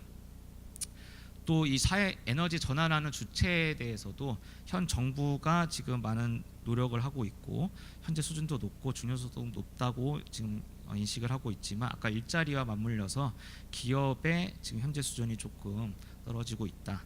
그리고 특이한 점은 그 NGO, 그 비정부 시민단체에 의한 간접적인 참여 및 협의 이런 것들이 사실 시민 참여와 관련돼서 아까 사회적 전환에 그 역량을 강화하기 위해서 굉장히 필요한 부분인데 현재 성과가 높음에도 불구하고 좀 중요도를 낮게 인식하고 있다는 점이 좀 개선을 할 때 고려해야 될 점이라고 좀 시사점을 제시했습니다. 두 번째는 이제 에너지 전환 사업에 대한 사회적 수용성인데요. 이것이 이제 기존 연구 논문에서 제가 또 책임으로 2018년 작년에 이상무 박사님과 이 태양광 풍력 발전 시설의 입지에 대한 또 사회적 환경적 영향 분석을 했었는데 그때 이제 성공 요인, 갈등 요인으로 이제 도출된 키워드들입니다. 근데 실제 그 성영동 연합이나 그 실제 현장 방문을 통해서 들어본 결과로는 이때까지는 과거 이런 입지로 인해서 갈등이 보상에 의한 문제로 이렇게 다루어졌다면 실제 그런 것들만으로 다루어진다기보다 실제로는 검증되지 않은 좀 그런 팩트 체크와 관련된 그런 주장들로 인해서 주체 간 갈등이 좀 심화되는 사례가 다수 확인이 되었습니다. 또 설치 유형에 따라서도 좀 달라졌는데요. 좀 당연한 결과일 수도 있겠지만 그러니까 태양광 풍력 발전 시설이 그 눈에 보이는 경우 또 대규모로 발전 단지나 육상 풍력 발전소가 보이는 경우에 좀 그 수용성이 낮았는데 반대로 눈에 보이지 않는 그 내 집 건물에 있더라 하더라도 옥상이나 그 내 눈에 보이지 않는 곳에 태양광 패널을 설치한다거나 아니면 보이지 않는 곳에 수상 해양 그 태양광 풍력을 설치할 경우에는 수용도가 좀 높아지는 것을 보였고요. 또 하나의 좀 시사점은 저희가 이제 연구 목표로서 제시하려고 하는 개발이익 공유라든가 경제적 보상, 협동조합이나 공동체 주도로 이제 사업을 추진하는 거에 대해서 그 일반 국민들이 좀 중요도를 좀 낮게 인식을 하고 있었고요. 반면에 이해당사자들 간 소통및 협력 그리고 산림, 해양, 생태계 등 자연환경 훼손 방지에 대한 현재 수준이 좀 낮게 인식을 하고 있기 때문에 그래서 환경적인 측면에서 이런 그 시설을 설치할 때 좀 고려를 더 하고 그 이해관계자들과 소통 및 협력에 대해서 신경을 쓰는 것이 수용성을 높이는 데 도움이 되지 않을까 이런 시사점을 제시하였습니다. 또 한 가지는 이제 환경 사회 의식이 이제 전환과 어떻게 관련이 되어 있는가를 보았는데요. 이 내용은 좀 보고서에 더 자세하게 나와 있는데 특이한 점은 이제 정부 신뢰도나 정치적 성향에 따라서 봤을 때 정부를 좀 신뢰하는 분들이 이제 환경 의식이나 사회 의식과 좀 높은 상관관계를 갖고 있었는데 정치적 성향이 오히려 보수적인 분들께서 환경 의식이 좀 더 높게 나타났고요. 통계적으로 유의하게. 그리고 사회 의식은 좀 진보적인 성향을 갖고 계신 분들이 좀 더 높게 나타났습니다. 그래서 이러한 결과들을 바탕으로 이제 시민들의 인식을 고려해서 이제 사회적 합의를 고려해 나갈 때 지금 그 신고리 원전 5,6호기라든가 그 사용 후 해결료 같은 경우에 이제 국민적인 관심과 동시에 좀 그런 공론화 위원회도 그 구성이 돼서 얼마 전에 이전 그 수기적 민주주의에 따른 뭐 그런 토의 과정도 거쳤는데요. 그래서 연구 결과에서도 첫 번째 1.5도씨와 관련돼서는 에너지 효율을 획기적으로 개선하고 그리고 탄소 잠재량이 높은 전력 비중을 증가시켜서 2050년까지 이렇게 순매출을 영도로 달성하는 그런 것들에 대한 정책 제안을 담았고요. 두 번째로 산업 전환과 관련해서는 우리나라의 대표적인 에너지 다소비 산업인 철강이나 석유화학에서의 탈산소화와 관련된 좀 정책 제언들을 담았습니다. 그리고 사회적 전환에 관해서도 지금 이렇게 글로만 되어 있을 때는 뭐 그냥 뻔한 얘기 같기도 하겠지만 그 아까 공론화위원회라든가 그리고 주민 참여, 그 지자체, 정부와 지자체 거버넌스 구축 등에 대한 내용들을 지금 3차 에너지 기본 계획을 올해 상반기까지 이제 제시를 하려고 지금 정부에서 준비를 하고 있는데요. 그래서 처음에 30년까지 30년까지 재생 비율을 20%로 늘리겠다라고 하는 것이 지금 40년까지 30에서 35%로 좀 변화하고 있습니다. 그런 계획을 반영할 때 본 연구에서 도출한 이전 수용성이라든가 산업 전환, 에너지 전환에 대한 이런 목표들이 반영이 되기를 향후 과제로 제시하면서 이렇게 연구를 마무리했습니다. 이상입니다.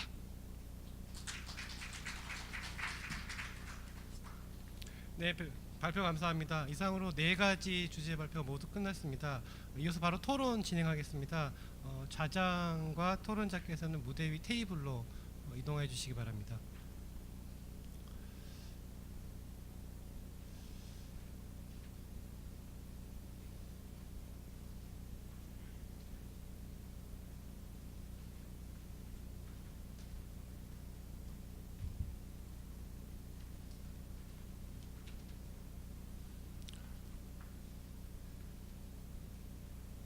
네, 오늘 토론의 좌장은 강현수 국토연구원 원장님께서 맡아주시겠습니다. 원장님 부탁드립니다.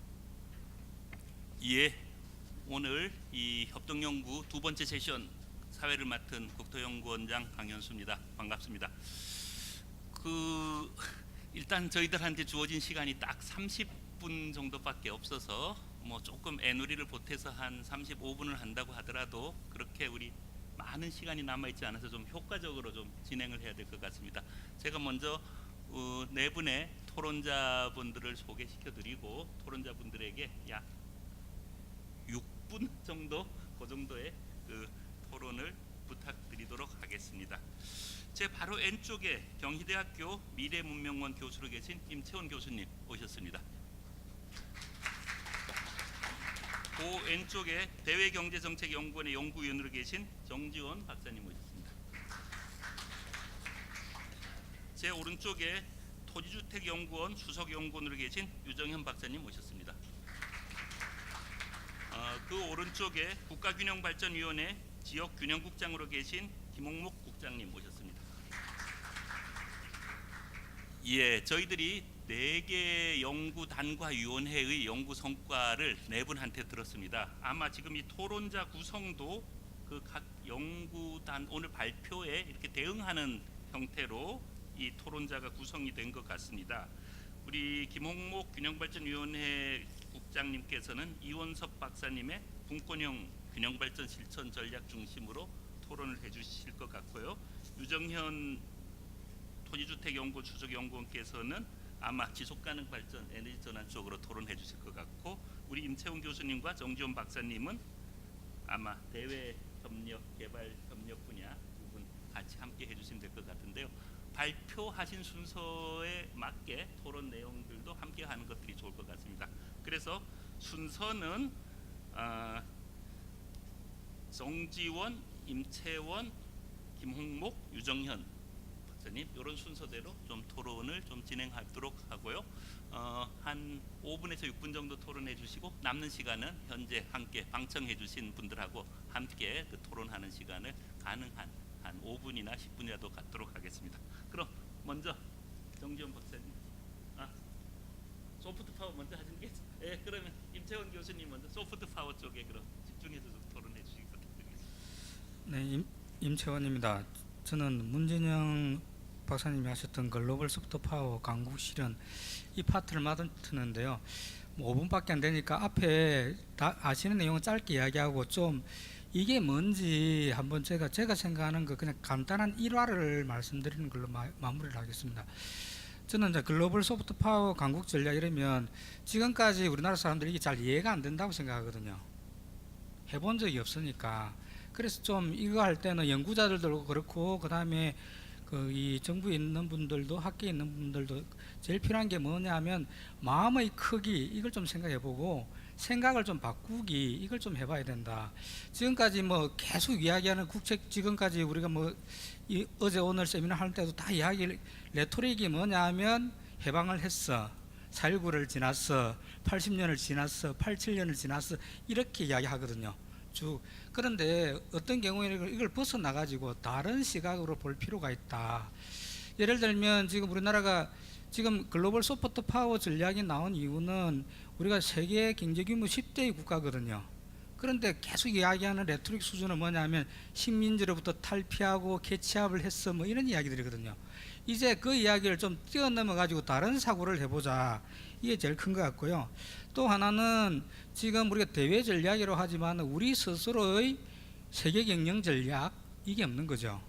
미국이 해놓은 것 혹은 뭐 중진국의 전략 뭐 이런 이야기를 하는데 그걸 다 지우고, 그러면 만약에 세계 10대 강국이 된 나라가 어떻게 할 거냐, 이걸 백지에서 한번 그려보면 국책연구기관에 있는 연구자분들도 그렇고 대통령도 그렇고 국회의원들도 그렇고 국민들도 그렇고 그런 식의 다른 시각이 필요한 지점이 아니냐. 그래서 연속적인 게 아니라 좀 단절적인 사고가 필요하다, 이런 말씀을 좀 드려야 될 것 같고요. 그 다음에 또 하나는 그 평화담론 이야기하는데도, 오늘 평화담론 이야기하는데 통일연구원이 하는 평화는 남북한 평화담론이거든요.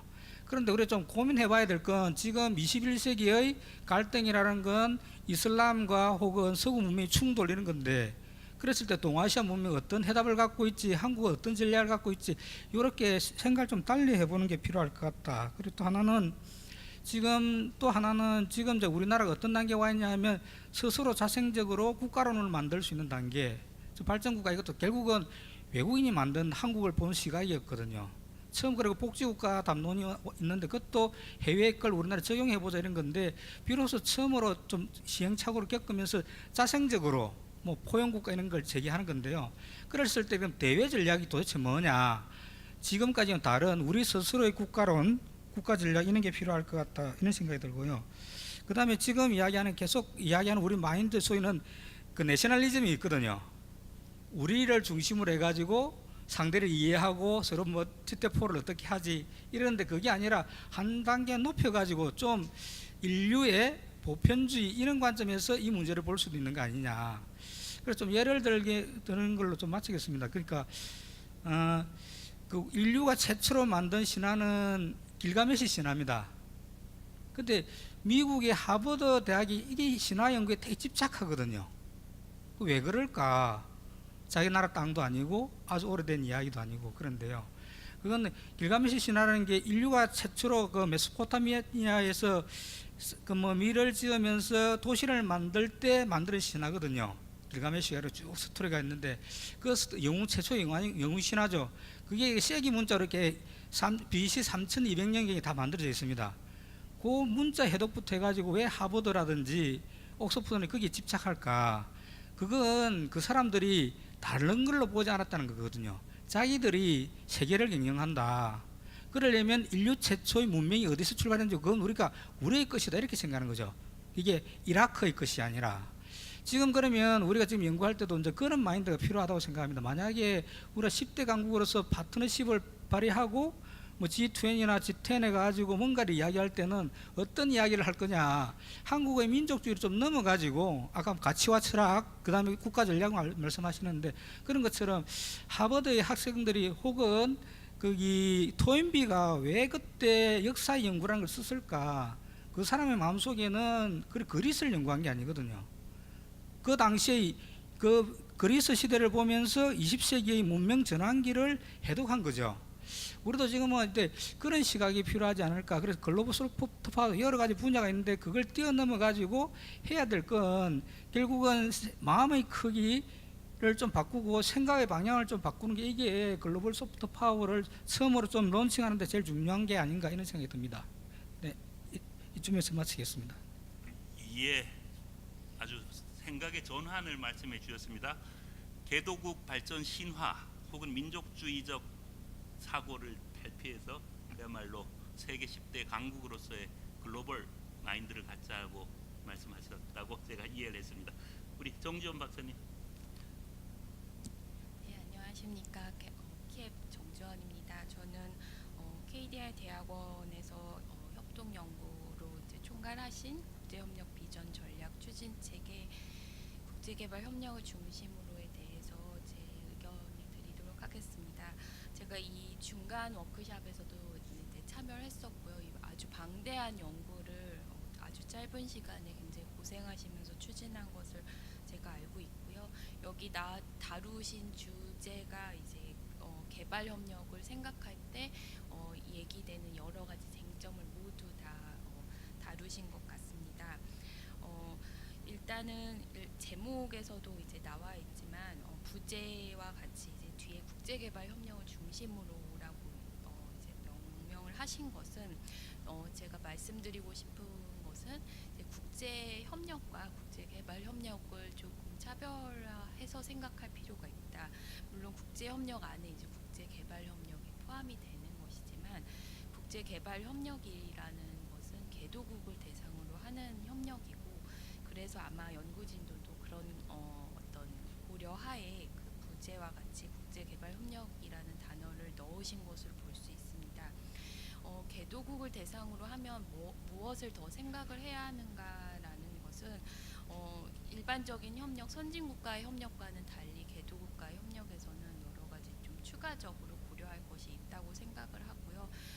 일단 오늘 다른 분들 말씀하신 내용과도 일맥상통하는데 일방적으로 우리의 어떤 생각과 우리의 전략을 추구하기보다는 일방적인 방향이 아니라 그 각각의 파트너 개별 수원국들과의 관계를 좀 더 생각해야 돼서 그 협력 방식이라든가 협력의 내용은 좀 더 심사숙고를 해서 그리고 좀 흔히들 하는 얘기지만 좀 더 진실되게 접근해야 할 필요가 있다라는 생각입니다. 이번 연구를 통해서 이제 국제개발 협력의 이제 철학을 제시하려 하셨는데요. 굉장히 중요한 것 같습니다. 제가 하는 정책 연구는 대부분 이제 각각의 국제개발 협력과 관련된 정책 연구를 하고 있는데, 그 연구를 하다가 그리고 개선 과제, 그다음 정책 제안을 제시하다 보면 맨 마지막에 드는 생각은 우리나라 개발 협력의 철학은 무엇인가, 그 부분에 좀 부딪히는 것 같습니다. 철학이 잘 정립되어 있지 않습니다.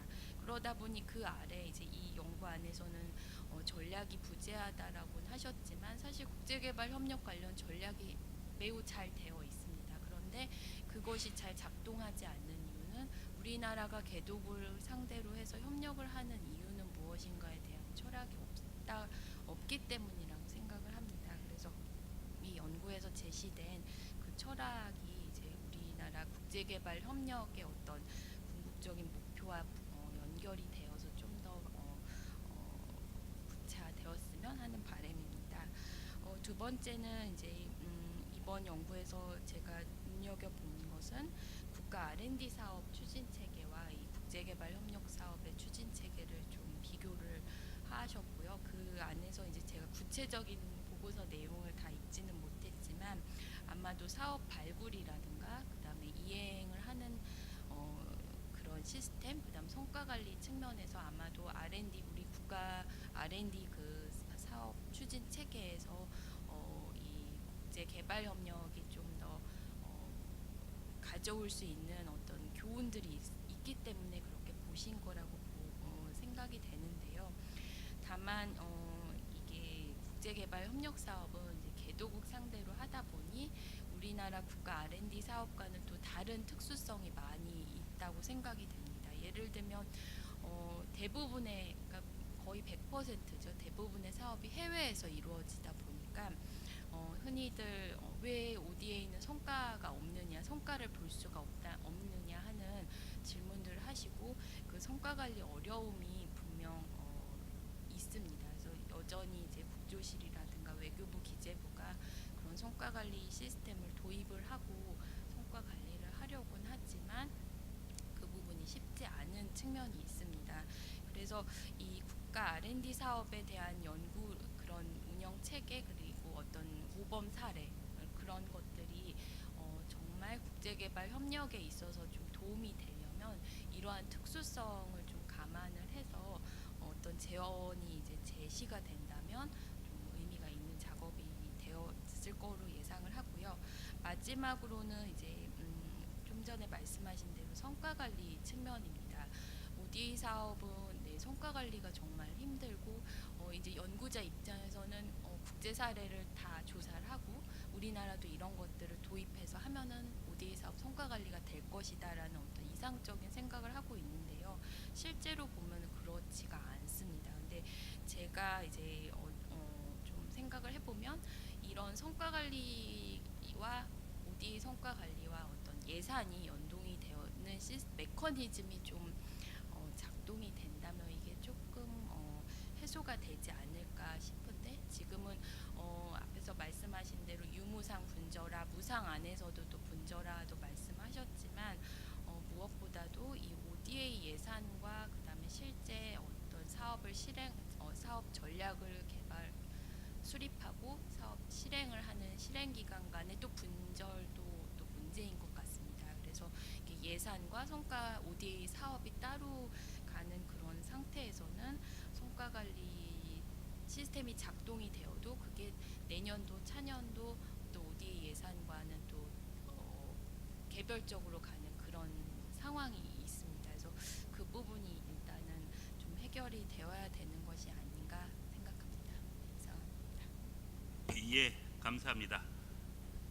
국제 협력과 개도국 대상의 국제 개발 협력을 좀 이렇게 차별화해야 된다는 말씀과 철학 부재에 대한 대안 그리고 성과 관리와 예산 연계 방향에 대해서 좋은 말씀 주셨습니다. 감사합니다. 자, 다음 토론은 우리 김홍목 국장님이 균형 발전과 지방 분권 그 부분에 대해서 조금 좀 토론 부탁드리겠습니다. 네, 안녕하십니까. 국가균형발전위원회 지역균형국장 김홍목입니다. 이원서 박사님께서 현행 국가균형발전정책은 중앙주도형 균형발전이다. 그리고 앞으로 분권형으로 가기 위해서는 균형과 분권이 조화로운 분권형 균형발전으로 가야 한다. 이렇게 말씀하셨는데 너무 지당하시고 합당하신 말씀이라고 생각합니다. 저희 균형발전위원회가 작년 2월달에 사람, 공간, 전략이라는 3개 주제로 현 문재인 정부의 비전과 전략을 발표한 바 있고요. 거기에 따라서 저희들이 혁신도시 종합계획이라든지 국가혁신 클러스터라든지 아니면은 균특 국가균형발전 특별회계 체계 개편이라든지 그리고 지역혁신 가버넌스 구축이라든지 다양한 시책을 해왔는데 말씀하신 것처럼 사실은 지역 주도를 목표로 하는 균형이 중앙정부 주도의 균형발전 시책을 추진하고 있습니다. 다만 이제 최근에는 저희가 이제 이호섭 박사께서도 발제하시면서 말씀하셨지만 최근에 이제 계획 협약이라든지 요거는 이호섭 박사께서는 원래 이게 프랑스에서 태어났는데 저희가 이제 도입하는 과정에서 이게 왜곡되고 있다 이렇게 상당히 무책임하게 말씀하셨는데요. 맞고요, 인정할 수밖에 없고요. 그렇지만은 지금은 시범 단계에 있습니다. 시범 사업 단계에 있고 시범 사업이라는 거는 그 시범 사업을 통해서 여러 가지 시행착오가 있기 마련인데 그런 거를 제대로 바로 잡아서 본 사업은 지역 주도형 계획 개발이 될 수 있도록 그렇게 하는 거 아니겠습니까? 그렇게 진행하도록 하겠습니다. 그리고 두 번째는 저희가 이제 총리실과 협업해가지고 생활 SOC 3개년 종합계획을 추진하고 있습니다. 균형에서는 생활 SOC 중에서도 복합화 사업을 하고 있는데요.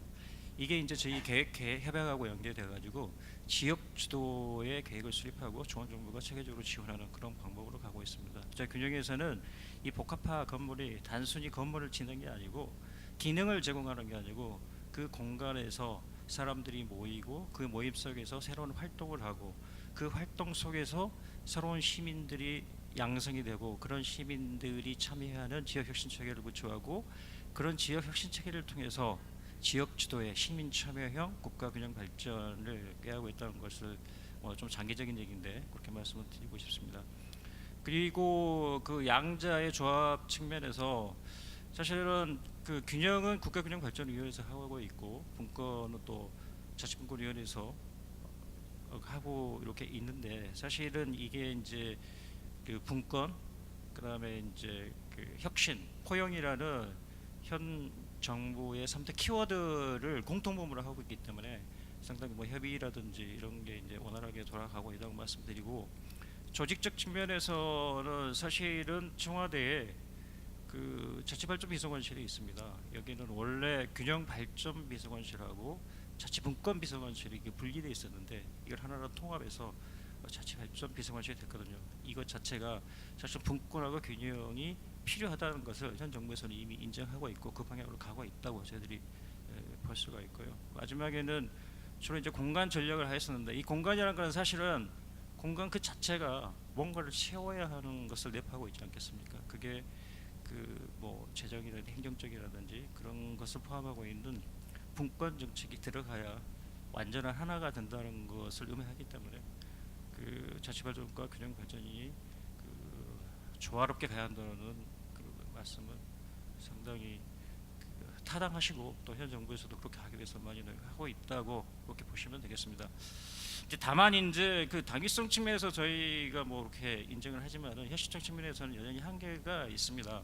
가장 기본적인 게 공간이라는 게 과연 무엇이냐에 대한 개념이 아직도 모호하다는 것입니다. 그러다 보니까 균형이라는 게 무엇과 무엇의 균형이냐. 보통 이제 뭐 수도권하고 지방이라는 균형을 하는데 그러면 수도권하고 지방 어디를 얘기하는 거냐에 대해서 저희가 상당히 물음표가 있을 수밖에 없습니다.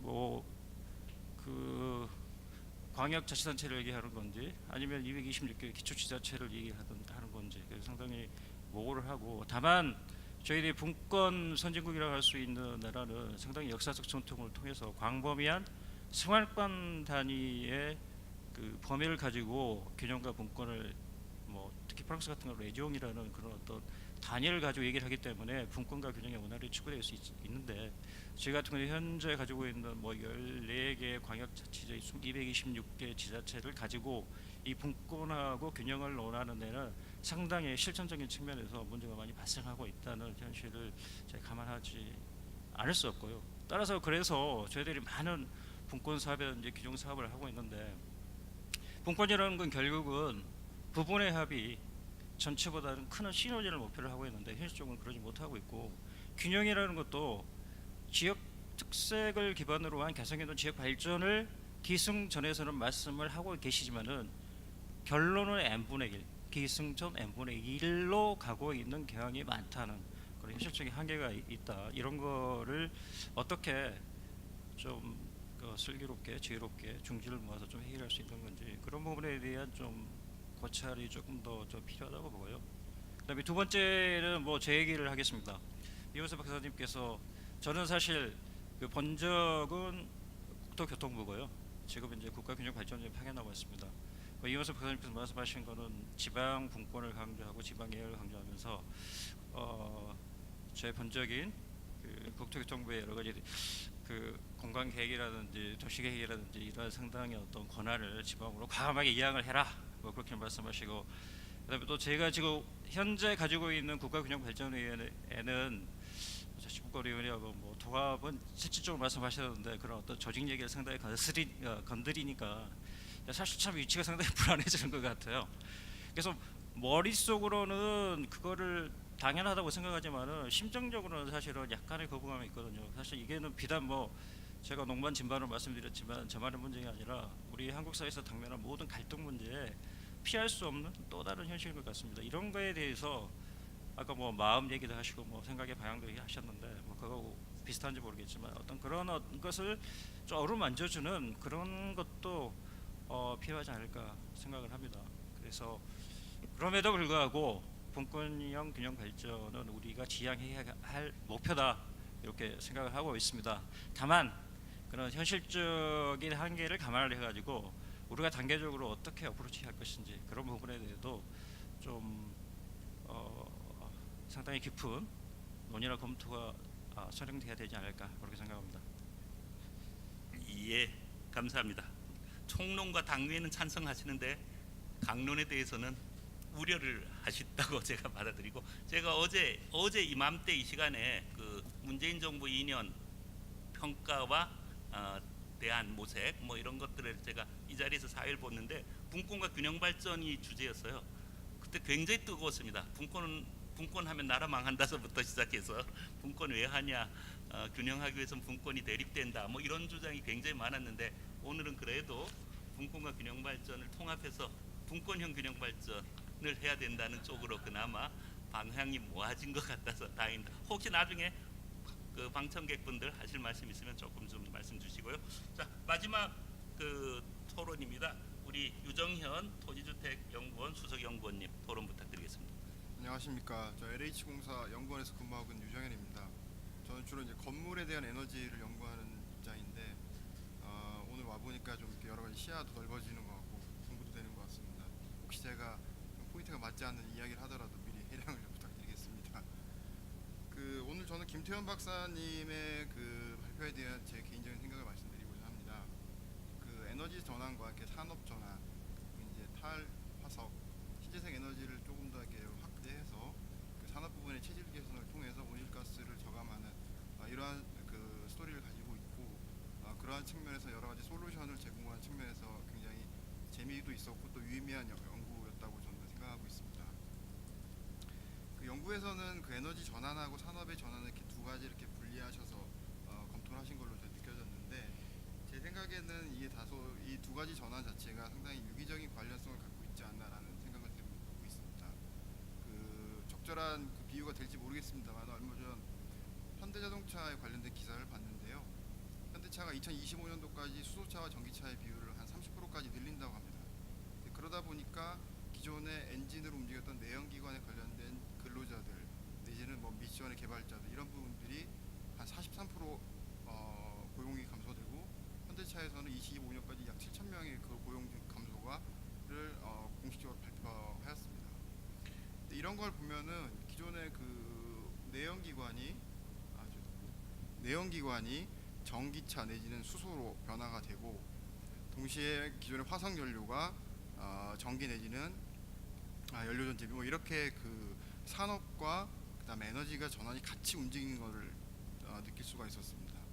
이것들 이제 제가 하고 있는 분야에서 조금 빗대어 보면은 이제 건물에서는 주로 이제 난방과 급탕을 보일러로 하게 되는데 현대차의 그 상황을 보면 앞으로 우리나라에서도 보일러가 없어지겠다는 생각이 들더라고요. 근데 실제로 이게 일본에서는 일어나고 있습니다. 일본에서는 이제 보일러가 주로 이제 난방과 급탕에 쓰여져 있는데 2011년 이제 3월 11일 그 대지진이 나고 나서 이 히트펌프라는 제품이 상당히 보급이 됐고 2017년서부터는 이 히트펌프가 연료전지로 이제 대체가 됐습니다. 물론 이제 그 와중에 여러 가지 이제 우여곡절이 있긴 있었습니다만은 이런 것들을 보면 에너지의 전환이라든가 산업의 전환 자체가 생각보다 빨리 우리 주변에서 일어나고 있음을 알 수가 있었습니다. 그래서 이런 부분들이 상당히 급속하게 진행되고 있고 여기에 대해서 빨리 대응을 하지 않으면 안 되겠다는 생각이 들었고요. 그리고 그 작년에 이제 산업자원부에서 재생에너지 3020 이행 계획을 발표했습니다. 그 계획에 따르면은 이제 일례로 태양광 발전 같은 경우에 약 6배 정도를 더 설치해야 됩니다. 건물 부분으로 다시 좀 돌아오자면 2025년서부터 제로에너지 건축물 인증제 의무화를 실시하고 있는데요. 이게 뭐냐면 이제 건물에서 소비하는 1차 에너지 소비량의 20%는 무조건 신재생 에너지를 넣어라라는 것입니다. 실제로 제가 다니고 있는 회사에서는 한 140여 개 단지에 태양광 발전 설치를 하고 있는데요. 지붕면에 설치하고 있습니다. 지붕면에 다 설치하더라도 그 아까 말씀드렸던 20% 대비 약 6% 정도 수준입니다. 다시 말해서 지붕의 한 3배에서 4배 정도를 태양광으로 깔아야 되는 일이 벌어집니다. 이런 것들을 보면은 결과적으로 정책이 굉장히 한편으로는 공격적이고 좋게 말하면 적극적인데 여러 가지 긍정적인 요소와 부정적인 요소를 같이 내포하고 있음을 알 수가 있고요.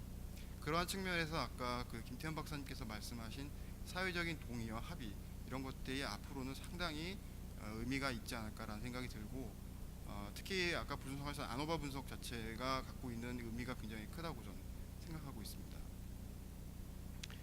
그리고 실제로 이 두 가지 전환이 시장에 안착되고 사회에 흡수되기 위해서는 가장 먼저 제가 보기에는 사람에 대한 이야기가 해소돼야 되지 않나 생각이 듭니다. 예를 들어 태양광 발전 같은 경우에 1kW에 한 150만 원 정도 하고 연료전지 같은 경우에는 1kW에 한 2,500만 원 정도 합니다. 이런 것들을 자기 집에다 설치하고 내지는 차를 산다고 하는 것은 상당히 부담이 되고 용기가 필요한 일이 있지 않을까라는 생각이 듭니다. 동시에 그 정부 정책에 대한 좀 유연한 대응도 필요합니다. 이컨대 소득이 한 3만 불 이상 되고 북반구에 위치한 나라 중에서 전력과 열을 국가가 이렇게 딱 쥐고 있는 나라는 그렇게 많지 않습니다. 예를 들어 유럽 같은 경우에는 핸드폰으로 자기의 전력 요금 체계를 고릅니다. 마치 우리가 데이터 요금제를 고르는 것처럼. 일본 같은 경우에도 전기 회사가 가스를 팔고 가스 회사가 열을 팝니다. 전기를 팝니다. 우리가 잘 알고 있는 소프트뱅크에서도 전기를 팝니다. 이렇게 전력 시장이나 에너지 시장이 자유화가 되어 있는데 아직 우리나라 같은 경우에는 그런 것들이 좀 이렇게 아직 좀 닫혀 있는 상태이죠. 뭐 물론 여러 가지 긍정적인 면도 있겠습니다만은. 근데 그러다 보니까 앞으로 신재생 에너지가 보급이 되더라도 실제로 거래가 되기가 어렵습니다. 현재로서도 어렵고 또 프로슈머 얘기가 계속 나오고 있습니다만은 현재까지는 좀 어려운 일입니다. 4가지 사업자를 제외하고 그 전력 거래가 불가능하기 때문에 그러한 측면에서 상당히 그 정부 정책도 이러한 그 산업 전환과 에너지 전환에 대해서 대응을 하기 위해서는 상당히 적극적으로 대응을 해야 될 필요가 있지 않을까라는 생각이 들었고, 그리고 이제 마지막으로 그 아까 그 IPA 분석을 봤는데요. 사실 그 2가지 IPA 분석 중에 이제 전자를 보면은 지금 잘못하고 있는 것들이 거의 없는 것처럼 느껴졌습니다. 만족도와 중요도가 다 높았기 때문에 결국 그 2, 4분면에 있는 부분들이 개선점으로 도출돼서 정책을 드라이브를 걸어야 되는데 그런 부분들이 없는 걸 보면은 이게 정말 잘 되고 있는 건지 아니면 좀 그 조사 대상 자체가 다소 좀 선별이 안 되어 있는지 이런 생각이 들었고, 2번째 그 기업에 대한 요구가 크다고, 그러니까 기업에 대한 그 개선점이 발생하는 부분은 상당히 시사점이 큽니다. 예를 들어서 제가 알기로 그 1970년대 2번의 오일 쇼크 이후로 산업 부분 특히 기업을 대표했을 때 산업이나 수송 같은 경우에는 굉장히 공격적으로 에너지 전환 내지는 에너지 효율화에 대해서 노력해 왔습니다. 그에 비해서 이제 그 건물 부분 같은 경우에는 개인의 자율성이라든가 아니면 건물의 목적이라든가 이런 부분 때문에 그 에너지에 대한 대책이 상당히 더뎠거든요. 그런 거에 비해서 이제 기업에 대한 요구가 크다고 하는 것은 다소 조금 제가 좀 잘못 이해하고 있는 걸 수도 있겠습니다만은 조금 그런 거는 한 번 더 볼 필요가 있다고 좀 생각이 들고요. 어쨌든 전반적으로 지금 김태현 박사님께서 제시하셨던 여러 가지 솔루션에서 가장 그 인사이트를 줄 만한 내용들은 아까 말씀하셨던 아노바 분석하고 그런 IPA 분석이 잘 이렇게 정리가 된다면은 앞으로 그 이 정책이라든가 이런 그 솔루션에 대한 우선적인 대상 자체가 선별될 수 있는 그런 좋은 결과로 쓸 수 있을 것 같습니다. 이상입니다. 예, 감사합니다. 그 지붕 면적 6배 어떻게 해결하셨어요? 그거는 일단은 설치만 하면 다 된다는 걸로 되어 있기 때문에 아직까지는 좀 어렵습니다. 그래서 연료전지 같은 게 이제 저희 이 건물 분야에서는 좀 이렇게 검토가 되고 있는 상황입니다. 또 수소를 어떻게 만들어야 될지 모르겠네요. 예, 자 우리가 뭐 우리 발표자 토론자분들이 협조를 해주셔서 일단 정해진 시간 내에는 끝냈습니다만은 우리 그럼에도 불구하고 많은 시간이 남아 있지는 않습니다. 자 우리 함께 해주신 우리 방청석에 계신 분들 뭐 하실 말씀 좀 듣는 시간 갖도록 하겠습니다. 어떤 주제나 좋은데 편하게 오늘 이 발표 토론 듣고 좀 뭐 꼭 하시고 싶은 말씀 있으시면은 좀 말씀 주시길 부탁을 드리겠습니다. 아무도 말씀을 안 하시면은 우리 저기 위원장님 어디 가시지 마시고 말씀 한마디 하시고 가시기를 부탁드리겠습니다. 예. 자 그럼 위원장님 잘 가시고 예. 안녕하세요. 저는 그 남원시청에서 근무하고 있는 공무원입니다. 지리산권 관광개발조합이라고 지방자치단체 조합에서 지금 판경 근무를 하고 있는데요. 오늘 이 세션 때문에 출장을 내고 꼭 와야 돼서 왔습니다. 왜냐하면 그 분권형 균형발전이라는 말씀이 굉장히 많이 와닿았었고요. 실제로 제가 조합에서 추진을 지리산권 관광개발조합에서 분권과 균형발전을 이제 같이 해보려고 하는데 막상 이게 그 저희도 되게 쉽지가 않은 부분이 있어요. 그래서 이걸 좀 시범 실시를 좀 요청을 드리고 있는 중인데요. 분권위원회하고 균형발전위원회는 분권위원회 찾아가면 이런 중앙에서 보충성의 원리에 따라서 중앙에서 뭔가 도움이 필요합니다. 분권법에 따라서 특별지방자치단체 관련해서 저희가 시범 실시가 필요하기 때문에 중앙의 지원이 필요합니다라고 말씀을 드리면 아니 분권인데 왜 중앙의 지원이 필요하냐. 알아서 하라라고 말씀을 하시거든요. 사실은 그렇지만 저희가 실제적으로 현실은 지방자치단체가 가지고 있는 역량이 굉장히 부족하기 때문에 굉장히 좀 어렵다라는 말씀을 드리는데도 그런 어려움이 있고 균형발전 쪽에도 말씀을 드리면 특별히 저희가 지역발전 투자협약에 대한 관심이 되게 많아서 그런 방식으로 하겠다라고 접목을 하려고는 하지만 아직은 지역 계획에 대한 개념은 그런 고권 개념이 좀 아직은 와닿지 않은 부분이 있고 그런 점에서 저희가 좀 그 국장님께 드리고 싶은 말씀은 심정적으로는 사실 좀 안 하고 싶으신, 안 내놓으시고 싶다는 말씀을 하셨었는데, 저희가 오히려 요구하는 건 중앙과 지방 간의 인적 교류도 굉장히 있어야지만 계획을 수립할 때가, 물론 저희가 굉장히 역량이 부족한 거 인정하거든요. 그렇다 그러면 내려와서 또는 이제 저희가 계획을 수립할 때 함께 그런 계획 계약이라는 게 뭐다라는 걸 보여줄 수 있을 정도의 시범 실시가 가능하지는 않은지 좀 여쭙고 싶고, 또 한 가지는 그 혁신협의회 하기 전에 제 혁신가를 한번 공모하는 게 있었어요, 작년에. 그때 제가 그 지역에 있는 공무원분을 추천을 드렸더니 공무원이 무슨 혁신가예요 라고 말씀을 하시더라고요. 사실 저는 지역에 있는 공무원들을 혁신가로 양성을 시켜야지만 실질적으로 지역 자체의 혁신 역량, 또는 이제 늘 중앙에서 지적하시는 지방은 기획 역량이 너무 부족하다라고 말씀하시지만, 그런 인적 자원들을 좀 양성을 해줘야지만 공무원사, 특히 지방 같은 경우 공무원사의 혁신 역량이 가장 중요하거든요. 근데 그런 것들을 지역 혁신가를 공무원 안에서도 좀 양성을 해야 되지 않을까 그런 생각이 드는데, 이거는 뭐 논외로 하고, 제가 드리고 싶은 말씀은 아까 말씀드린 것처럼 특별지방자치단체는 분권법에서 시범 실시가 가능하다면 지역발전 투자협약도 지리산권과 같은 5개, 그러니까 뭐 3개 광역의 7개 시군이 함께 이런 계획을 지역발전 계획을 수립을 한다고 하면 이런 거에 대해서 시범 실시를 하실 수 있는 방법이 있는지 좀 여쭤보고 싶습니다. 예, 굉장히 구체적이고 좋은 질문입니다. 여기 대해서는 우리 김홍목 국장님 좀 답변 준비 좀 해주시고요. 혹시 또 다른 말씀 주실 분 계신가요? 뭐 질문이나 코멘트. 자, 없으시면은 일단 우리 김홍목 국장님 그 답변 듣도록 하겠습니다. 이제 방금 뭐 질문 주셔서 고맙고요. 우리 사회자님께서 상당히 좋은 질문을 했는데 저는 상당히 난처한 질문 같습니다. 그 계획 같은 경우는 좀 말씀드린 것처럼 저희가 또 시범 사업을 실시하고 있고요. 그 시범 사업을 한다는 것은 본 사업을 어떻게 할 것인가를 지금 구상을 하고 있다는 걸로 말씀드리면 되겠습니다. 그래서 계획이 무엇인지 지자체에서 정확하게 인식할 수 있도록 좀 해달라 그러는데, 사실은 저희가 지금 시범 사업을 금년에 추진하기 위해서 사실 그 5월 달인가 저희가 선정을, 그러니까 14개 지자체에 2건씩 받아가지고 결국은 11건을 저희가 선정을 했습니다.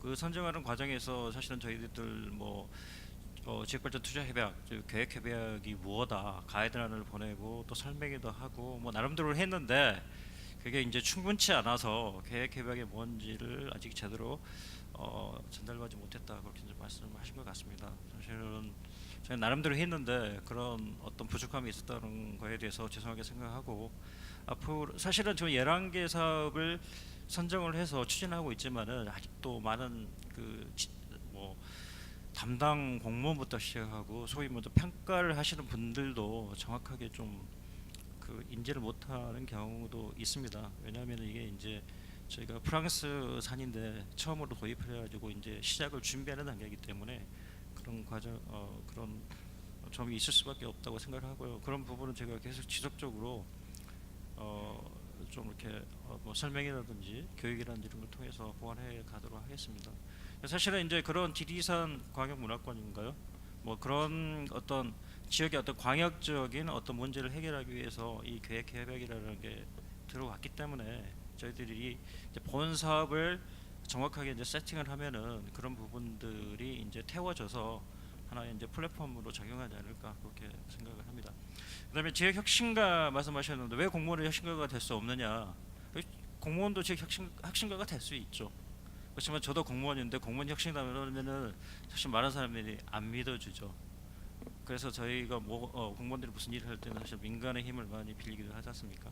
그래서 뭐 그런 것 때문에 이제 뭐 쉽게 말씀하신 것 같고, 공무원도 사실은 그 역량이라든지 마인드가 혁신적이라면 충분히 혁신가가 될 수 있다고 생각합니다. 그 균형 위해서는 그 지역 혁신가를 양성이 필요하다고 하셨는데, 그러기 위해서 지금 교육 프로그램을 상당히 많이 준비를 하고 있어요. 그 지역 혁신가 양성, 또 혁신이 무엇인지 뭐 이런 거를 뭐 제가 직접 담당을 안 해서 바로 옆에 국에서 하기 때문에 뭐 구체적으로 말씀 못 드리겠는데, 그런 교육 프로그램이 있기 때문에 그런 프로그램을 통해서 많은 정보라든지 어떤 이해 제고에 도움이 되도록 그렇게 노력을 하고 있고 그렇게 하도록 하겠습니다. 예, 감사합니다. 3개 광역시도 7개 시군이 모여서 조합을 만들어서 계획 협약을 시도를 했는데 올해는 잘 안 된 것 같네요. 굉장히 좋은 성공 사례로 만들 수도 있을 것 같다는 생각은 제가 드는데 끝나고 바로 가지 마시고 우리 김홍 부장님 그냥 가지 마시고 두 분이 좀 남아서 조금 좀 더 따로 한번 얘기를 하는 게 좋을 것 같습니다. 혹시 또 뭐 좀 말씀 주실 분들 계십니까? 자, 그러면은 뭐 이대로 끝내도록 하겠습니다. 오늘 우리가 2019년 대국민 연구성과 보고회 협동연구 두 번째 세션 우리 네 분의 발표자와 네 분의 토론자 또 함께 하신 많은 방청객들 때문에 아주 유익하게 끝냈다고 생각을 합니다. 오늘 와주신 모든 분들께 감사드리고 이번 세션을 마치도록 하겠습니다. 감사합니다.